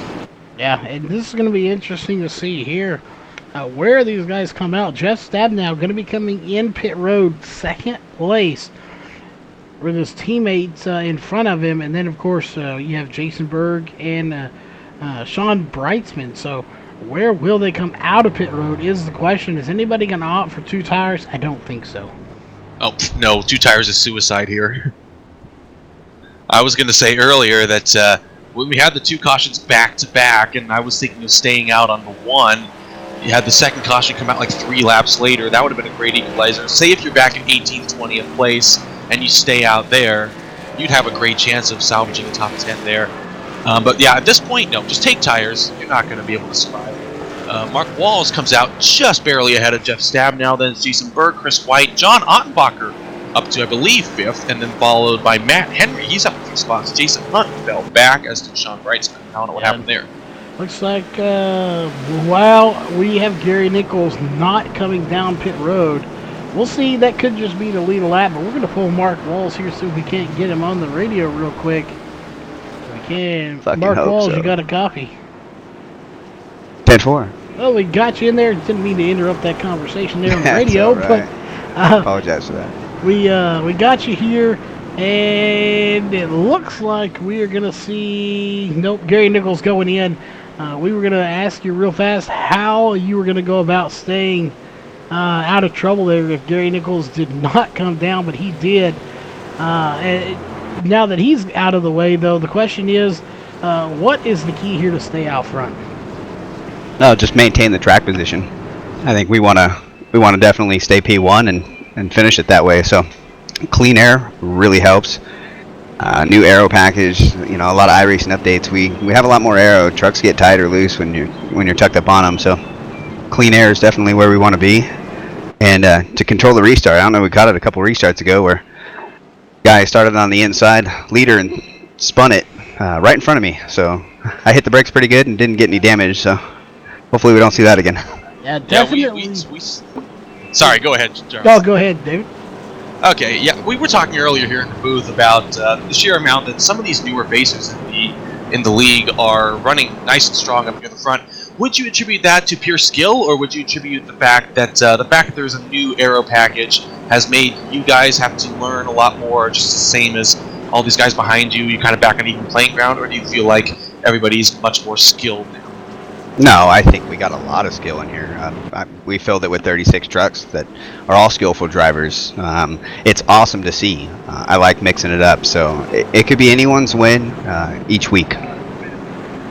Yeah, we're looking at a couple guys behind you. Jason Berg is mixing it up really well, and of course your teammate Jeff Stab now coming back on the charge are Ottenbacher and Breisman. So a stacked field up at the front. You'll have your hands full holding on to a fortune mark. Oh yeah, it gets slick, man. As soon as we start laying some track heat down, and it gets loose. All right, well, we are going to let you go here as we're getting ready to get this thing going. Just a side note, this is how you finished last season here. You first, Stab now second.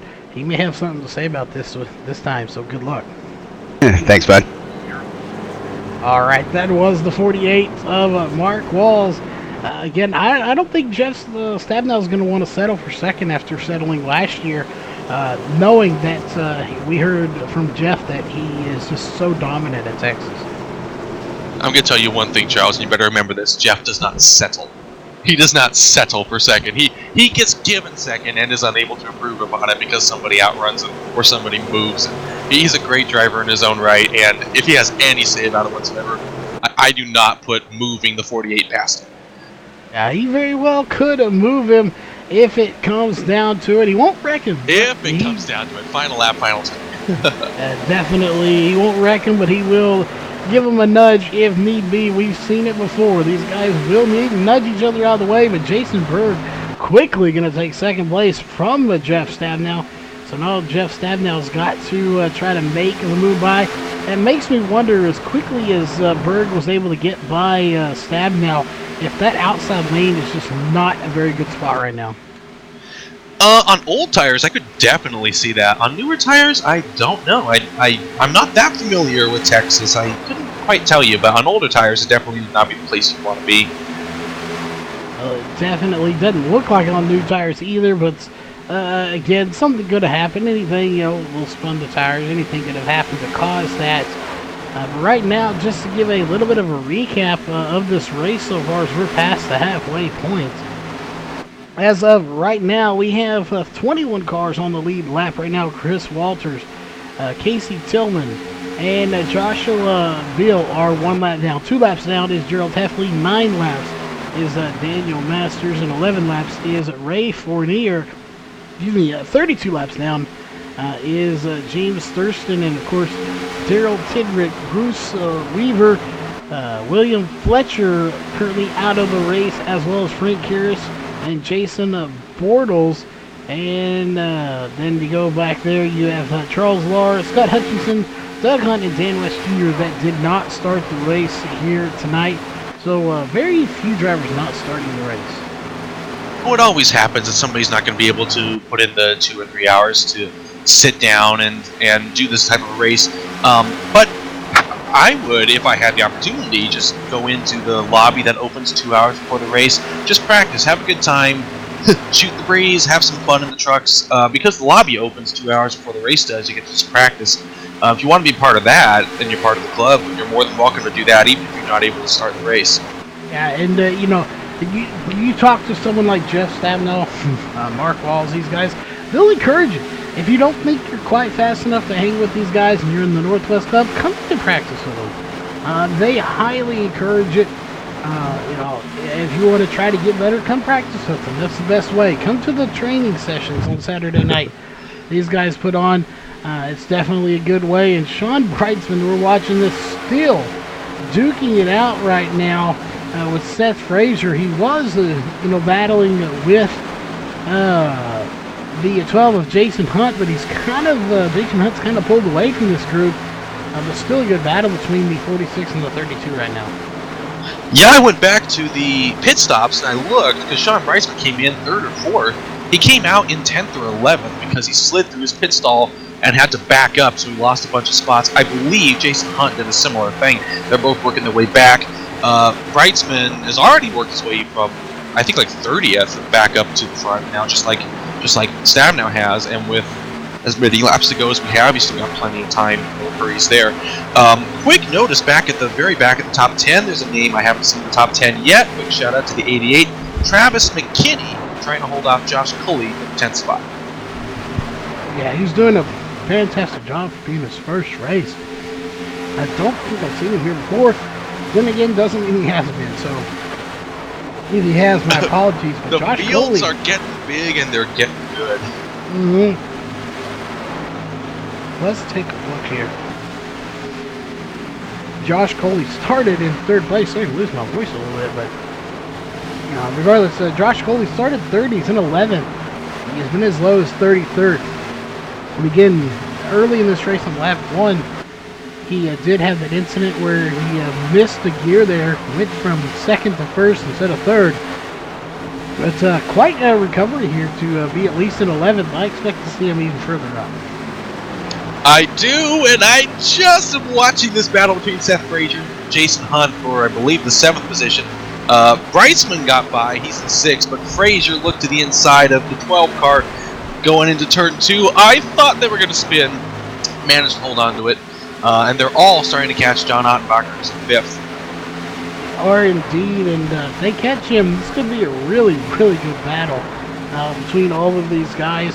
Now, we're going to let you watch that battle here for just a minute, and while we do, just to give a rundown of what's coming up this week here on Virtual Racing Network. Of course, tomorrow night, make sure you tune in as Roger Muth will be covering the AMA Super Late Model Series. For myself, he'll be covering that series, as I will be at Monarch Motor Speedway covering some real-life racing here for Race On Texas, one of our partners now, who actually acquired VRN a little while back. And then, of course, Saturday night, we will have a midget race that we're going to be covering there, and then Sunday back to Race Corps once again. So a lot of stuff coming up here to round out the week. So whether it's real or sim racing, we have a lot of stuff going on here. As speaking of going on, it looks like the 46 of Sean Breitzman is going to get by the 89 of John Ottenbacher here. Shocker! He's coming back. You never count him out. I never said I counted him out, right? Please tell me I didn't. I don't think you did. That's a silly thing to say. But Jason Berg managed to get around Jeff Stabnow for second. I don't know how long ago that happened, but they're actually pretty tight up at the front. Yeah, they very are. Very, very tight on the train. Those front three, you can see them on your screen here. All together, they have really pulled away from the rest of this field. I want to talk about, you're talking .283 from first to second, .299 from first to third, 1.6 seconds to fourth place. So fourth place has a significant gap there of Chris White. I've seen bigger gaps. I've run series with much bigger gaps, so the fact that the top three was a second apart, and fourth and fifth are not actually that far apart in the great scheme of things. I've been lapped by the Wicked Chassis Racing trucks on many an occasion. We've got cars in the wall in the Tri-Oval 72 and 65 going around. We do indeed. And let's see if we can get to them. There it is. Caution is out for the number 72 of BJ Tedrick. Let's go back and take a look and see what happened here. And again, that's the last place you want to spin out, as you can collect people. The question is, what caused the 72 to go around? And, oh, looks like a little rub maybe from the 19. Can't confirm contact there, but that will put the 72 into the outside wall. And I believe that's the 65 of Steve Silstad that manages to get a piece of the action as well. Caution is out on the speedway, 17 laps in. Well, we all know what they're about to be doing. Oh, let me guess. Pit stops? That's just a wild guess. I believe you would be good at guessing at that wild guess. You might want to go play in Vegas. Speaking of Vegas, that's where we're headed next week. So if you can hold off just 1 week, we'll be in Vegas, and you won't even have to take that good luck in guessing much further than we are at the racetrack anyway. And that, kids, is called a Segway. And again, Las Vegas Motor Speedway coming up next. Everybody coming down pit road. We'll see. We'll at least stay here live on the mic until we find out where everybody is going to be coming out of pit road. And then we will take a quick little break and get hydrated and get ready to go once again. But again, I don't see anybody staying out. Nope, nobody's staying out. Just don't slide the tires. I'm sure Brightsman's going to take note of that. Everybody's coming to their stops now. I'm checking to see if anybody's having to make a movement. The 83 of Chris White overshot. He had to back up. That might cost him a spot. All the other ones look like they've got in right where they're supposed to, so now let's see where they come off. Will indeed Josh Coley going to get in his third place pit stall, but not going to come out third, as it's going to be pretty much how they went in. You got Walsberg, Stabno, and White, followed by Frazier, so not a whole lot going up at the front. Yeah, the first four, actually White didn't lose hardly anything. Maybe he just had a great stop to cover for it. But yeah, behind him, Seth Frazier, Josh Cody, John Ottenbacher, Jason Hunt. Where is Sean Brightsman? He's way back there in like 10th place. Tom Green's ahead of him. Matt Henry's ahead of him. Donovan Barr is ahead of him. So maybe Brightsman shot through and I didn't see it. Yeah, he had a 43-second stop, 13.9 on pit road. Let's pull him down here and see if we can figure out what happened on pit road. John Brightsman, you got a copy? We got you. Well, first off, welcome to the booth here, as we got you on the radio. Trying to figure out what might have happened on pit road. We see you had a 43-second stop on pit road and a 13.9 actually in your stall. So did something happen on there that cost you a few spots? Yeah, I last two stops I actually stalled it. Slid through the box and then stalled it, so I couldn't get backed up and let them service the vehicle. So just a mistake on the driver part. Well, before we let David ask you any questions, did you accidentally stall it, or did you just turn it off so that you could listen to the new engine start? Actually, I didn't even know there was a new engine start, and when I stalled it last time, I was like, oh, that's pretty slick. Oh yeah, they added that in as that last little update we had, I believe the week 13 thing. So they do sound cool when they get started. Obviously, it's not something you want to be listening to at the in the middle of a race, but we'll let David ask you any questions before we get you back to your race channel. Yeah, we've seen you come from the 10th place or further back up to the front, up to 3rd or 4th a couple of times now. Sometimes it's been bad luck on track, sometimes it's been bad luck on pit road. Obviously, you have it cut out for you again. How good do you say your car is compared to, say, your other Wicked Chassis racing teammates, or even just the other guys on the track ahead of you? How far up can you get? I feel my truck's pretty solid overall. I'm not sure how I compare to Mark and Jeff, just because I haven't got around got a run around them really at all. So I think I'd be a top 3 truck. Well, maybe top 3, top 4. Jason's pretty fast, so I think that's probably about where I'll be if I can get around these cars pretty quick, or these trucks. I believe you can. I'll write that down. We'll expect to see you up there again. He'll be starting 12th on the restart, 6th row outside, but he's worked his way up to 5th on a couple of green flag runs before, and we're sure he can do it again. Back to you, Charles.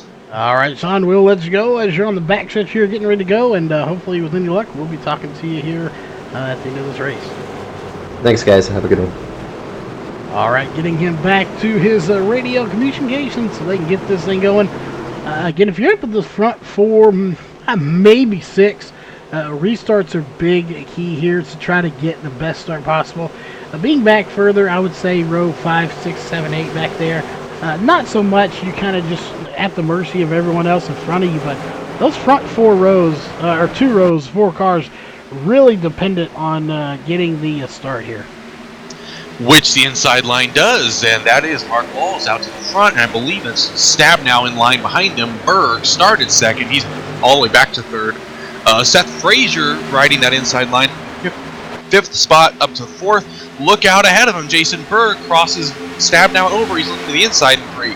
Yeah, if I didn't know better, these cars are doing little slide jobs over here, but this isn't dirt racing. They're not technically side jobs, as the caution's going to come out. And it's going to be for John Ottenbacher, one of the Wicked Chassis Racing trucks. Oh, no. In the number 89, so let's go back and take a look, see what happened to him. Oh, I'm watching it. Ouch.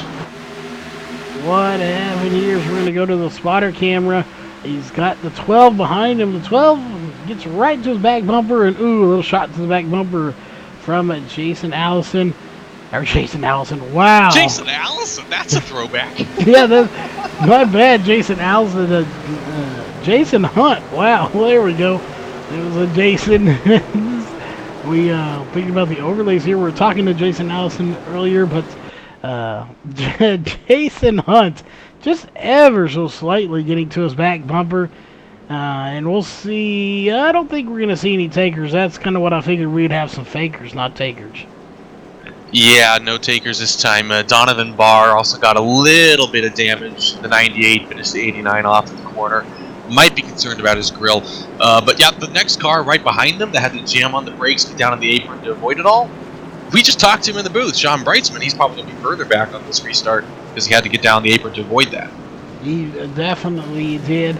And we're not going to see anyone come down pit road, so we are going to step away for a quick commercial break. We'll be right back.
Alright, we are back, ladies and gentlemen, and we're not going to stay on the mic too long here. So we got 24 to go, going to be 23 next time by.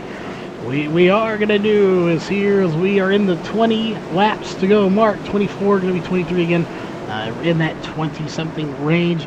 We are going to step away off the mic when we get the green, and we are going to go crank it up here on VRN. Let's go some crank it up style here. We'll be back here in the next 2 or 3 laps or so, or until the caution comes out, from whichever comes first. It's crank it up time here on Virtual Racing Network.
All right, we are back, ladies and gentlemen, as we were afraid of that. Every time we go crank it up, caution comes out. We got to go back and see what happens. We have drivers upside down, bouncing every which direction. Let's go back and take a look and see what happened back here. Oh my goodness, the wreck happened in turn 2 in the back straightaway. It started all the way back in 1. Ooh, it did, and that's what caused it right there, the 98. We got to go back again and look at that. Just a little bit more. We got to go to the aerial cam. You should go all the way to the front. Go to Jason Berg. Go to Jason Berg, second place. Jason Berg in second place. We'll see if we can catch him real quick. There he is. Right there. There he goes. Jeff Stabenow and him get together. And that starts. And then there's the 33 into the outside wall. Jason Berg, Chris White. And there it is. And the first car to go upside down going to be the 89, and I believe it's or the 98, whichever that number is, actually gets hung in the wall. And then Jason Berg spinning like a top on the track. And so we had to go to the aerial cam just to catch all that. Just complete chaos in the back of this field. It doesn't stop! Oh my goodness, Ray Fournier goes airborne. Stays on all four at the end, but goes airborne. They're still tangling with each other all the way down to turn 3. That started in 1. It was still going in 3. Holy macanoli. That is just, that is probably one of the biggest wrecks we have seen this season so far. Just insane. You know, you see Jason Berg upside down spinning like a top on the track. And then, of course, you have the, I believe that's the 89. It might be the 98. I'm not sure on that 98, one. Donovan Barr. Yeah, Donovan Barr, who won the Daytona race this week. I believe it was in the trucks anyway. Whether the trucks or the Xfinity, regardless, he has a win in the Northwest Racing League. You know, just crazy. He literally got stuck in the fence, and that is what caused him to go airborne like that. It's you know, when he hit and got stuck, his truck lifted and somebody drove under him and shot him into the air. So definitely not the day he wanted. Absolutely not. Chris Walters lost the engine there. He's going to be out. I'm still counting cars. By my counts, I'm not sure if I'm catching everybody because my screen's not big enough, but I think we had 9-10 cars in that wreck. Maybe more. At least 2 of which went upside down. We got Ben in the chat letting us know we misspelled aerial in aerial coverage. Definitely thanks for letting us know.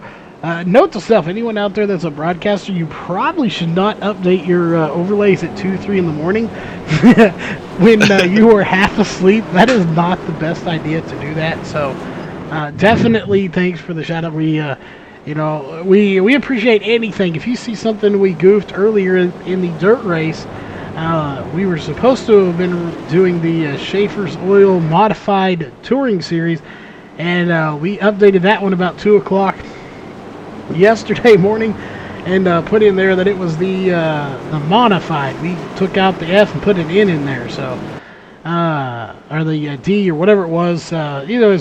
We put Modified instead of Modified, so definitely probably not our best idea to go working on this stuff at 2-3 in the morning, but a bit of a night out. We do our best work, or at least we thought we did our best work at night. We do something at night, so maybe we should try doing that stuff in the morning. Yeah, I'm a junior in college myself. I know full well the feeling of going late nights and thinking you're doing your best work at 3:30 in the morning, then you wake up and go, well, that's a dumpster fire of a paper I managed to compose. We've all had that moment, haven't we? Yeah, and we got Jason Allison in there, who I accidentally just called Jason Allison a little while ago. And unfortunately, I'd love to pawn that one off on Jason Allison for the overlays, but I unfortunately did do that one. That was one of the edits I did. So, On Facebook chat, Carlos Oliveira Maciel, I believe we've had 6 yellows, maybe 7. Charles can confirm that one. That last one was the biggest record we've had so far. We have actually had 9 cautions here for 37 laps with 17 to go. And I can't count, don't quote me. Well, in your defense, you did come in a little bit late here. I believe we'd already had a few by then. Absolutely. So your math is probably correct since you were here, but 17 laps to go, and the cautions starting to get a few more intense here, and definitely bigger. But what we do know for sure is green flag is out once again, and we are racing. And so we'll see. It's Mark Walls, Jeff Stabnell, Sean Brightsman, as they are Sean 1, 2, 3. He's Brightsman back. sitting Holy in cow. 3rd place. This is crazy. Let's go ahead and bring the running order down here so you can see exactly where your top 20 are. Again, we will have to get with Jason Allison. I know he's in chat right now. We'll have to make another one of these or tweak this one to show 11th through 20th, and then, of course, 21st through 30th, and rotate. As that completely slipped my mind. It's a running order, but we don't even have all the cars in there. So that was a goof on my behalf, but we didn't carry that over from the other overlays. We will be working on that here shortly. So right now, these guys are really starting to get intense here in these closing laps, and we know we've talked about it. Jeff Stabnell is going to do everything in his power to run down Mark Walls and change the outcome of this race to where it is not the same as last year when it was 1-2 with those guys. Yep, Stabnell within 2 truck lengths. He's actually closing the gap a bit. Brightsman's falling back a bit. Ottenbacher, bottom of that looks like I can't count. That's Jason Hunt outside of him. They're all running top 6, so that's all the Wicked Chassis cars up in the top 6. Brightsman, the wreck in which the 98 and the 89 got together, which Ottenbacher spun, Brightsman had to fall back. He was like 11th, 12th. Because of the enormous pileup that happened there on the backstretch, he went 12th to 3rd. So that's good for Ottenbacher. That's good for Brightsman. Ottenbacher has clawed back. And I shouted out for Travis McKinney 88 car when he was a new face in the top 10. He's P4 now. And we got a car in the wall back straightaway. It's 12. It's Jason Hunt. Jason Hunt, yeah, they're going around. Caution is out. Let's go back and take a look and see what happened to him, as we're going to bring back, even though it's misspelled here, we haven't had a chance to fix it here tonight. We'll fix it tomorrow, as the aerial coverage, even though it's misspelled, brought to you by James Ford. And what happened is, right there, looked like something happened. He got slow. Maybe the 9 got a run and ended up just taking it 3 wide, and it did not work out here. Beautiful run for the 9 car, I will say. That is a dream situation. You want to have that kind of a run. But Hunt just was not ready for that. 9 car went exactly where he should go again. The 12 car came up into him. Wasn't quite sure he'd be there. Wasn't aware of the run. So, unfortunate situation for that. That's the second time that the 9 car, who was that, Corey Walters? 9 car has been in a situation where he gets a great run, goes where he should go, and the car in front of him isn't quite able to put the truck where it needs to go. So, unfortunate for Corey, but, well, we're going to have like a 10-lap shootout now for the finish. We are indeed a 9 to 10 lap shootout, and about half this field not going down. Sean Brightsman, 20 laps on his tires, choosing not to come down pit road. Again, some of those would be under caution because we not long ago had one. So I don't think that was 20 laps ago that we had that caution. So we have about the first, I don't know, what do we have here? Almost 11 drivers. Oh no, I stand corrected. First 5 drivers opting not to come down pit road. Yikes, that's all I can say. Sean Brightsman, Seth Frazier, Josh Cully, Caden Anderson, Tom Green, Steve Salstad staying out. James Thurston, I believe, is some laps down. And then you have Daniel Masters, same boat. Mark Walls is the first car off pit road, followed by Jeff Stabnow. Travis McKinney is the third car off pit road in the 88 truck. He's coming up fast. So if everybody stays where they are, we will have 1, 2, 3, 4, 5, 6, about 6 cars. The first 3 rows will have stayed out. About 8 laps on the restart. Oh my goodness, I don't know what to tell you, Charles.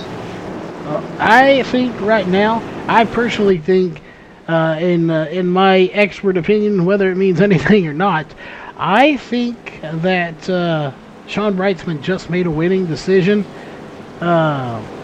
just for the sheer fact that we're gonna have less than 10. And let's see, the lights are not going off, so we're gonna have 9 next time by, which then would be 8. So we're actually gonna have about a 7-lap shootout. And if I'm Sean Brightsman, I know exactly what hit it. If he can get a decent start, he's got 4 other cars behind him that people have to pass to get to him. So a decent start for the 46. And I don't think we're out of the woods of the caution. He's banking on the fact that, he'll get a good start, and then we will see a caution behind these guys getting a little aggressive here with the closing laps. Yeah, see, the problem here is the fact that the caution came out when it did, this last one, kind of really, I say kind of, it really shot Mark Walls and Jeff Stabnow in the foot. They were running up there 1-2. So, at that point, everybody behind him is going to be like, I'm just going to do the opposite lead or try and salvage something good out of it. If Sean Brightsman stays up there, then just the sheer fact that he has that many cars behind him, that amount of cushion, is going to help him out, because Walls will be starting outside of the 3rd row, and Stabnow will be the inside of the 4th. So with that amount of cars in between them, Brightsman's got a good shot at going to the victory lane at this. And that's not even looking at a possible caution coming out. That's just going to the advertised distance on the green. Yeah, it definitely is. And there you have it. I said 7. It was actually going to be 8. So we get the green flag. We are going to have 8 laps to go. We complete 3 laps or so, and as long as the 46 can stay out front, so that would end the race. 5 to go or less, the race is over. If we have 6 laps to go, we would actually have a 1 or 2 lap shootout. So this could play out good for Sean Brightsman. It could also be a disaster for Sean Brightsman. It really just depends on what kind of start he gets and how much he can hold off this field. Oh, he's got a good truck under him. The X factor in this is tires. How good are the tires? Because you can have the best truck in the world. If you don't have the tires to push it to the front, you don't have a good truck. We're coming to the green flag, I believe, this time by Frazier on the outside, then Cully and Anderson behind him. Tom Green, Mark Walls, who's dominated the majority of this race, outside 3rd row. Sean Brightsman's gone. I'm looking at the wheel spin. There is none. Brightsman's out front. Walls is in 5th. Got 3 cars to go between them. Yeah, they have a huge field to get by, and we'll see. So far, so good here for Sean Brightsman. It's going to be Josh Coley 2nd place, Seth Frazier 3rd. And these guys with fresh tires, I really think Sean Brightsman had he been the only one, he would be a sitting duck right now. But the fact that other people did not as well, I think is very beneficial for him. But he's got Josh Coley all over his bumper, who has half the laps, 25 to 13. Oh boy, Coley's going to be a threat. Walls is, oh man, if Walls makes this 3 wide, oh my goodness, I'm watching this going down the back straightaway. I can't even call the move. Coley tried to look outside, Walls inside. They might go 3 wide into 3, not quite. Walls is pushing the 46, and he'll be clear for 2nd. This is going to be a pretty quick race if Walls can get to the outside, or even the inside going to the next corner. Brightsman's just the sitting duck now. Yeah, and we told you earlier in this broadcast that there was no pecking order between teammates. The 46 and the 48, those are Walls, Beardco, Wicked, Chassis, Reason teammates. And right now, Sean Brightsman is doing everything in his power to block that 48, but I don't think it's going to matter. The 48 of Mark Walls goes to the inside. He takes the lead. Caution is out, and we will have a shootout.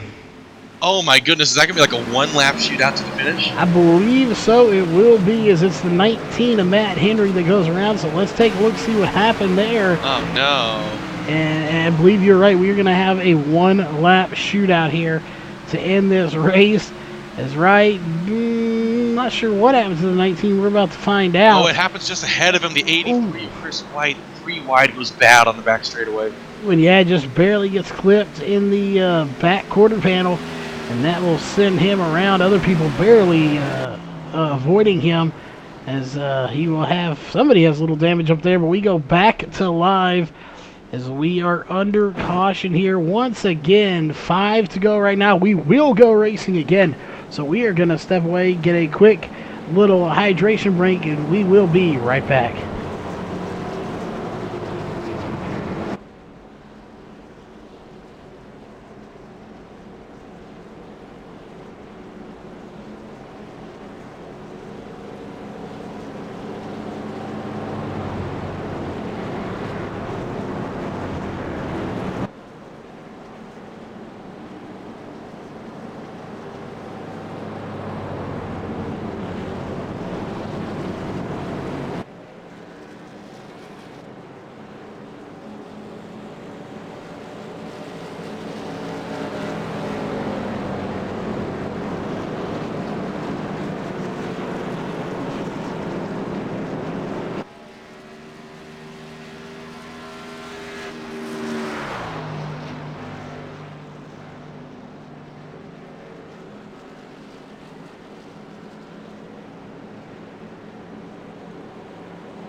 All right, ladies and gentlemen, I hope everybody's sitting on the edge of your seat, or you might as well just stand up.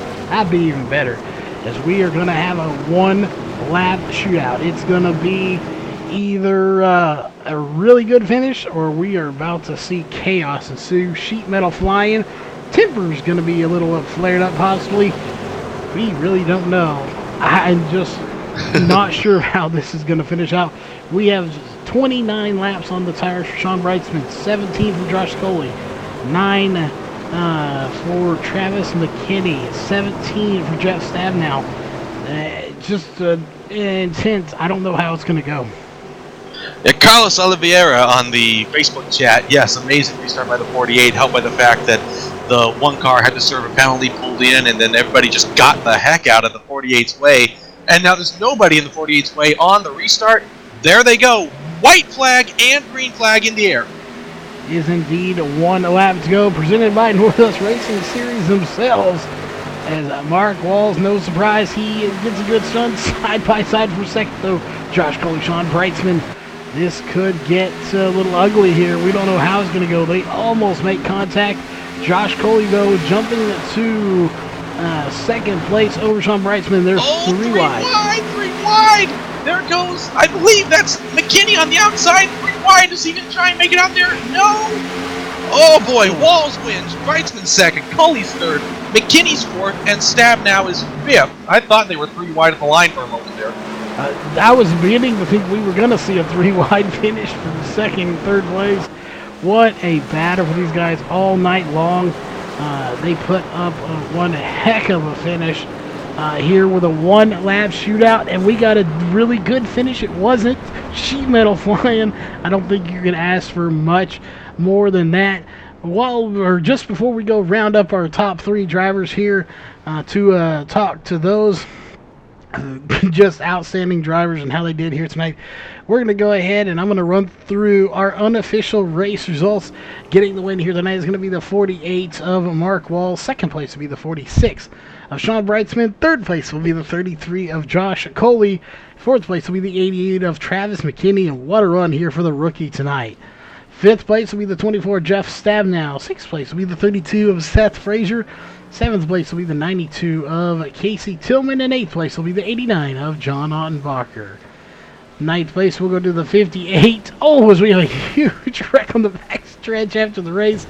58 of Stephen Paulson. I think they're having a little fun out on the track right now.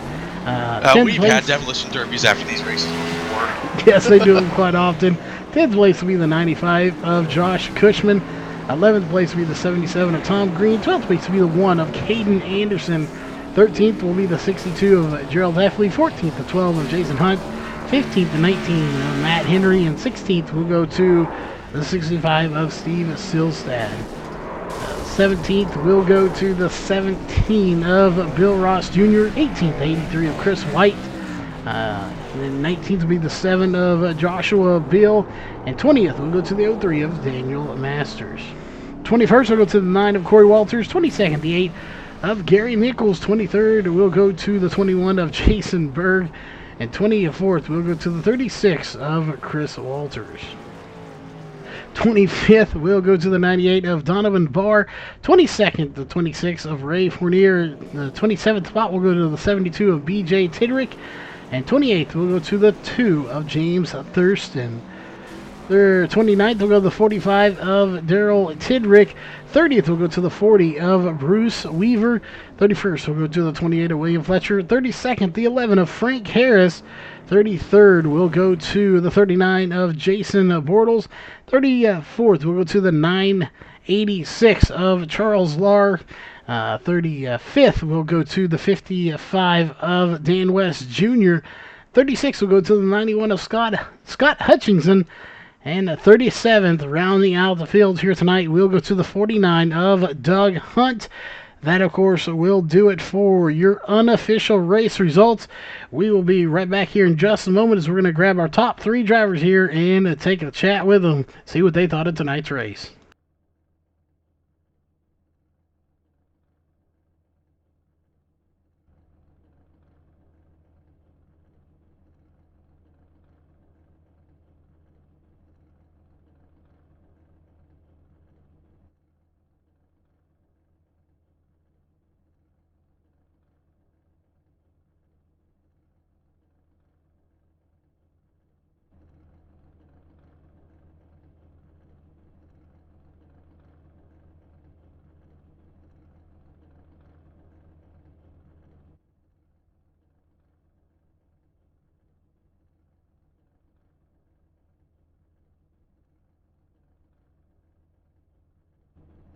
All right, ladies and gentlemen, we are back, and we're going to start with third place here tonight, and that is, of course, the 33 of Josh Coley, and I do believe David has caught up with him on pit road. I'm still looking at the still shot of the 33 of Coley coming across the line inside of Brightsman and just barely holding off the 88 of Travis McKinney, almost 3 wide at the line. Josh Coley, congratulations on third place. Thanks, man. It was a fun night. I bet. And you had a good run on those cars with the older tires. I believe you stayed out on that last caution. So, did you have anything for any of the other cars, or did you give it all your best shot and that was all you got? Yeah, that last caution kind of ruined my strategy a little bit. It still worked out better than it would have. I mean, I think I would have been a top 10, and this one ended up with a top 3. So, had a good car, just had some things go our way towards the end. Well, if anything, you've got a great photo finish that you can probably put in a frame there, holding off the 88 right there behind the 46. Any shout-outs you'd like to give for your top 3 finish here at Texas tonight? Definitely got to give a shout out to Walls Beard Co., BRN, of course, Northwest Racing Series, and White Knuckle Racing. We were doing well tonight, so that was cool. Thanks for joining us, Josh. Thanks for putting on a show for us, and we hope to see you do even better and get a better podium finish in Vegas next week. All right, looking forward to it. Thanks. Thank you, Josh. Moving on, we got the 46, Sean Breitzman. Barely managed to get ahead of the 33 there at the line. It was really close, almost 3 wide. And, Sean, you came back from a couple of close calls. We had you up here in the booth earlier. Talk us through that last few laps. You stayed out with the strategy. Talk us through that. It definitely was the wrong choice, but I overall happy with second place finish. I mean, that everybody was going to pit road, and I just with as many trucks that were on the lead lap, I was hoping Mark and Seth and Jeff and all those guys that were up front would have started a little bit deeper in the field, but unfortunately that wasn't the case, and they were able to. Some of them were able to make quick work of the vehicles in front of them. So overall, great night, and definitely a good choice. But I think in hindsight, I definitely should have taken it down pit road. Yeah, Jeff Stabnow did finish behind you on that strategy, and we had a couple guys in the Facebook chat here for BRN say that the 48 just got an absolutely astounding restart for that last shot there before the one-lap shootout. So, strategy can get you so far, but some of it's just luck of the draw, isn't it? It is. It 100% is, especially with as many trucks as we had in the race tonight. So. Yeah, full field. I believe we have a bigger field in this race than a standard NASCAR Gander Outdoors Truck Series would, so great turnout for the Northwest Truck Series. Sean, anybody you'd like to shout out and give thanks to for your runner-up finish here at Texas tonight? I just got to thank Waltz Beard Co., Wicked Chassis Racing, Virtual Racing Network, Central Welding Supply. Without all the partners and everybody showing up, thank you to you guys, drivers, everybody there. Thank you so much for having us, Sean. We're glad we can have you, and thank you for putting on a show for us tonight. Charles, back to you. All right, we have caught up with our race winner here tonight, the 48 of Mark Walls. Again, congrats on the win here tonight. You put on just a heck of a show for the fans out there, for us here in the booth. One thing I want to point out here is we're going way back. We're going to race number 10 of last season here at Texas. You ended up winning that race too, only leading 9 laps. Jeff Stabnow led 91 laps, but you managed to win that one anyway.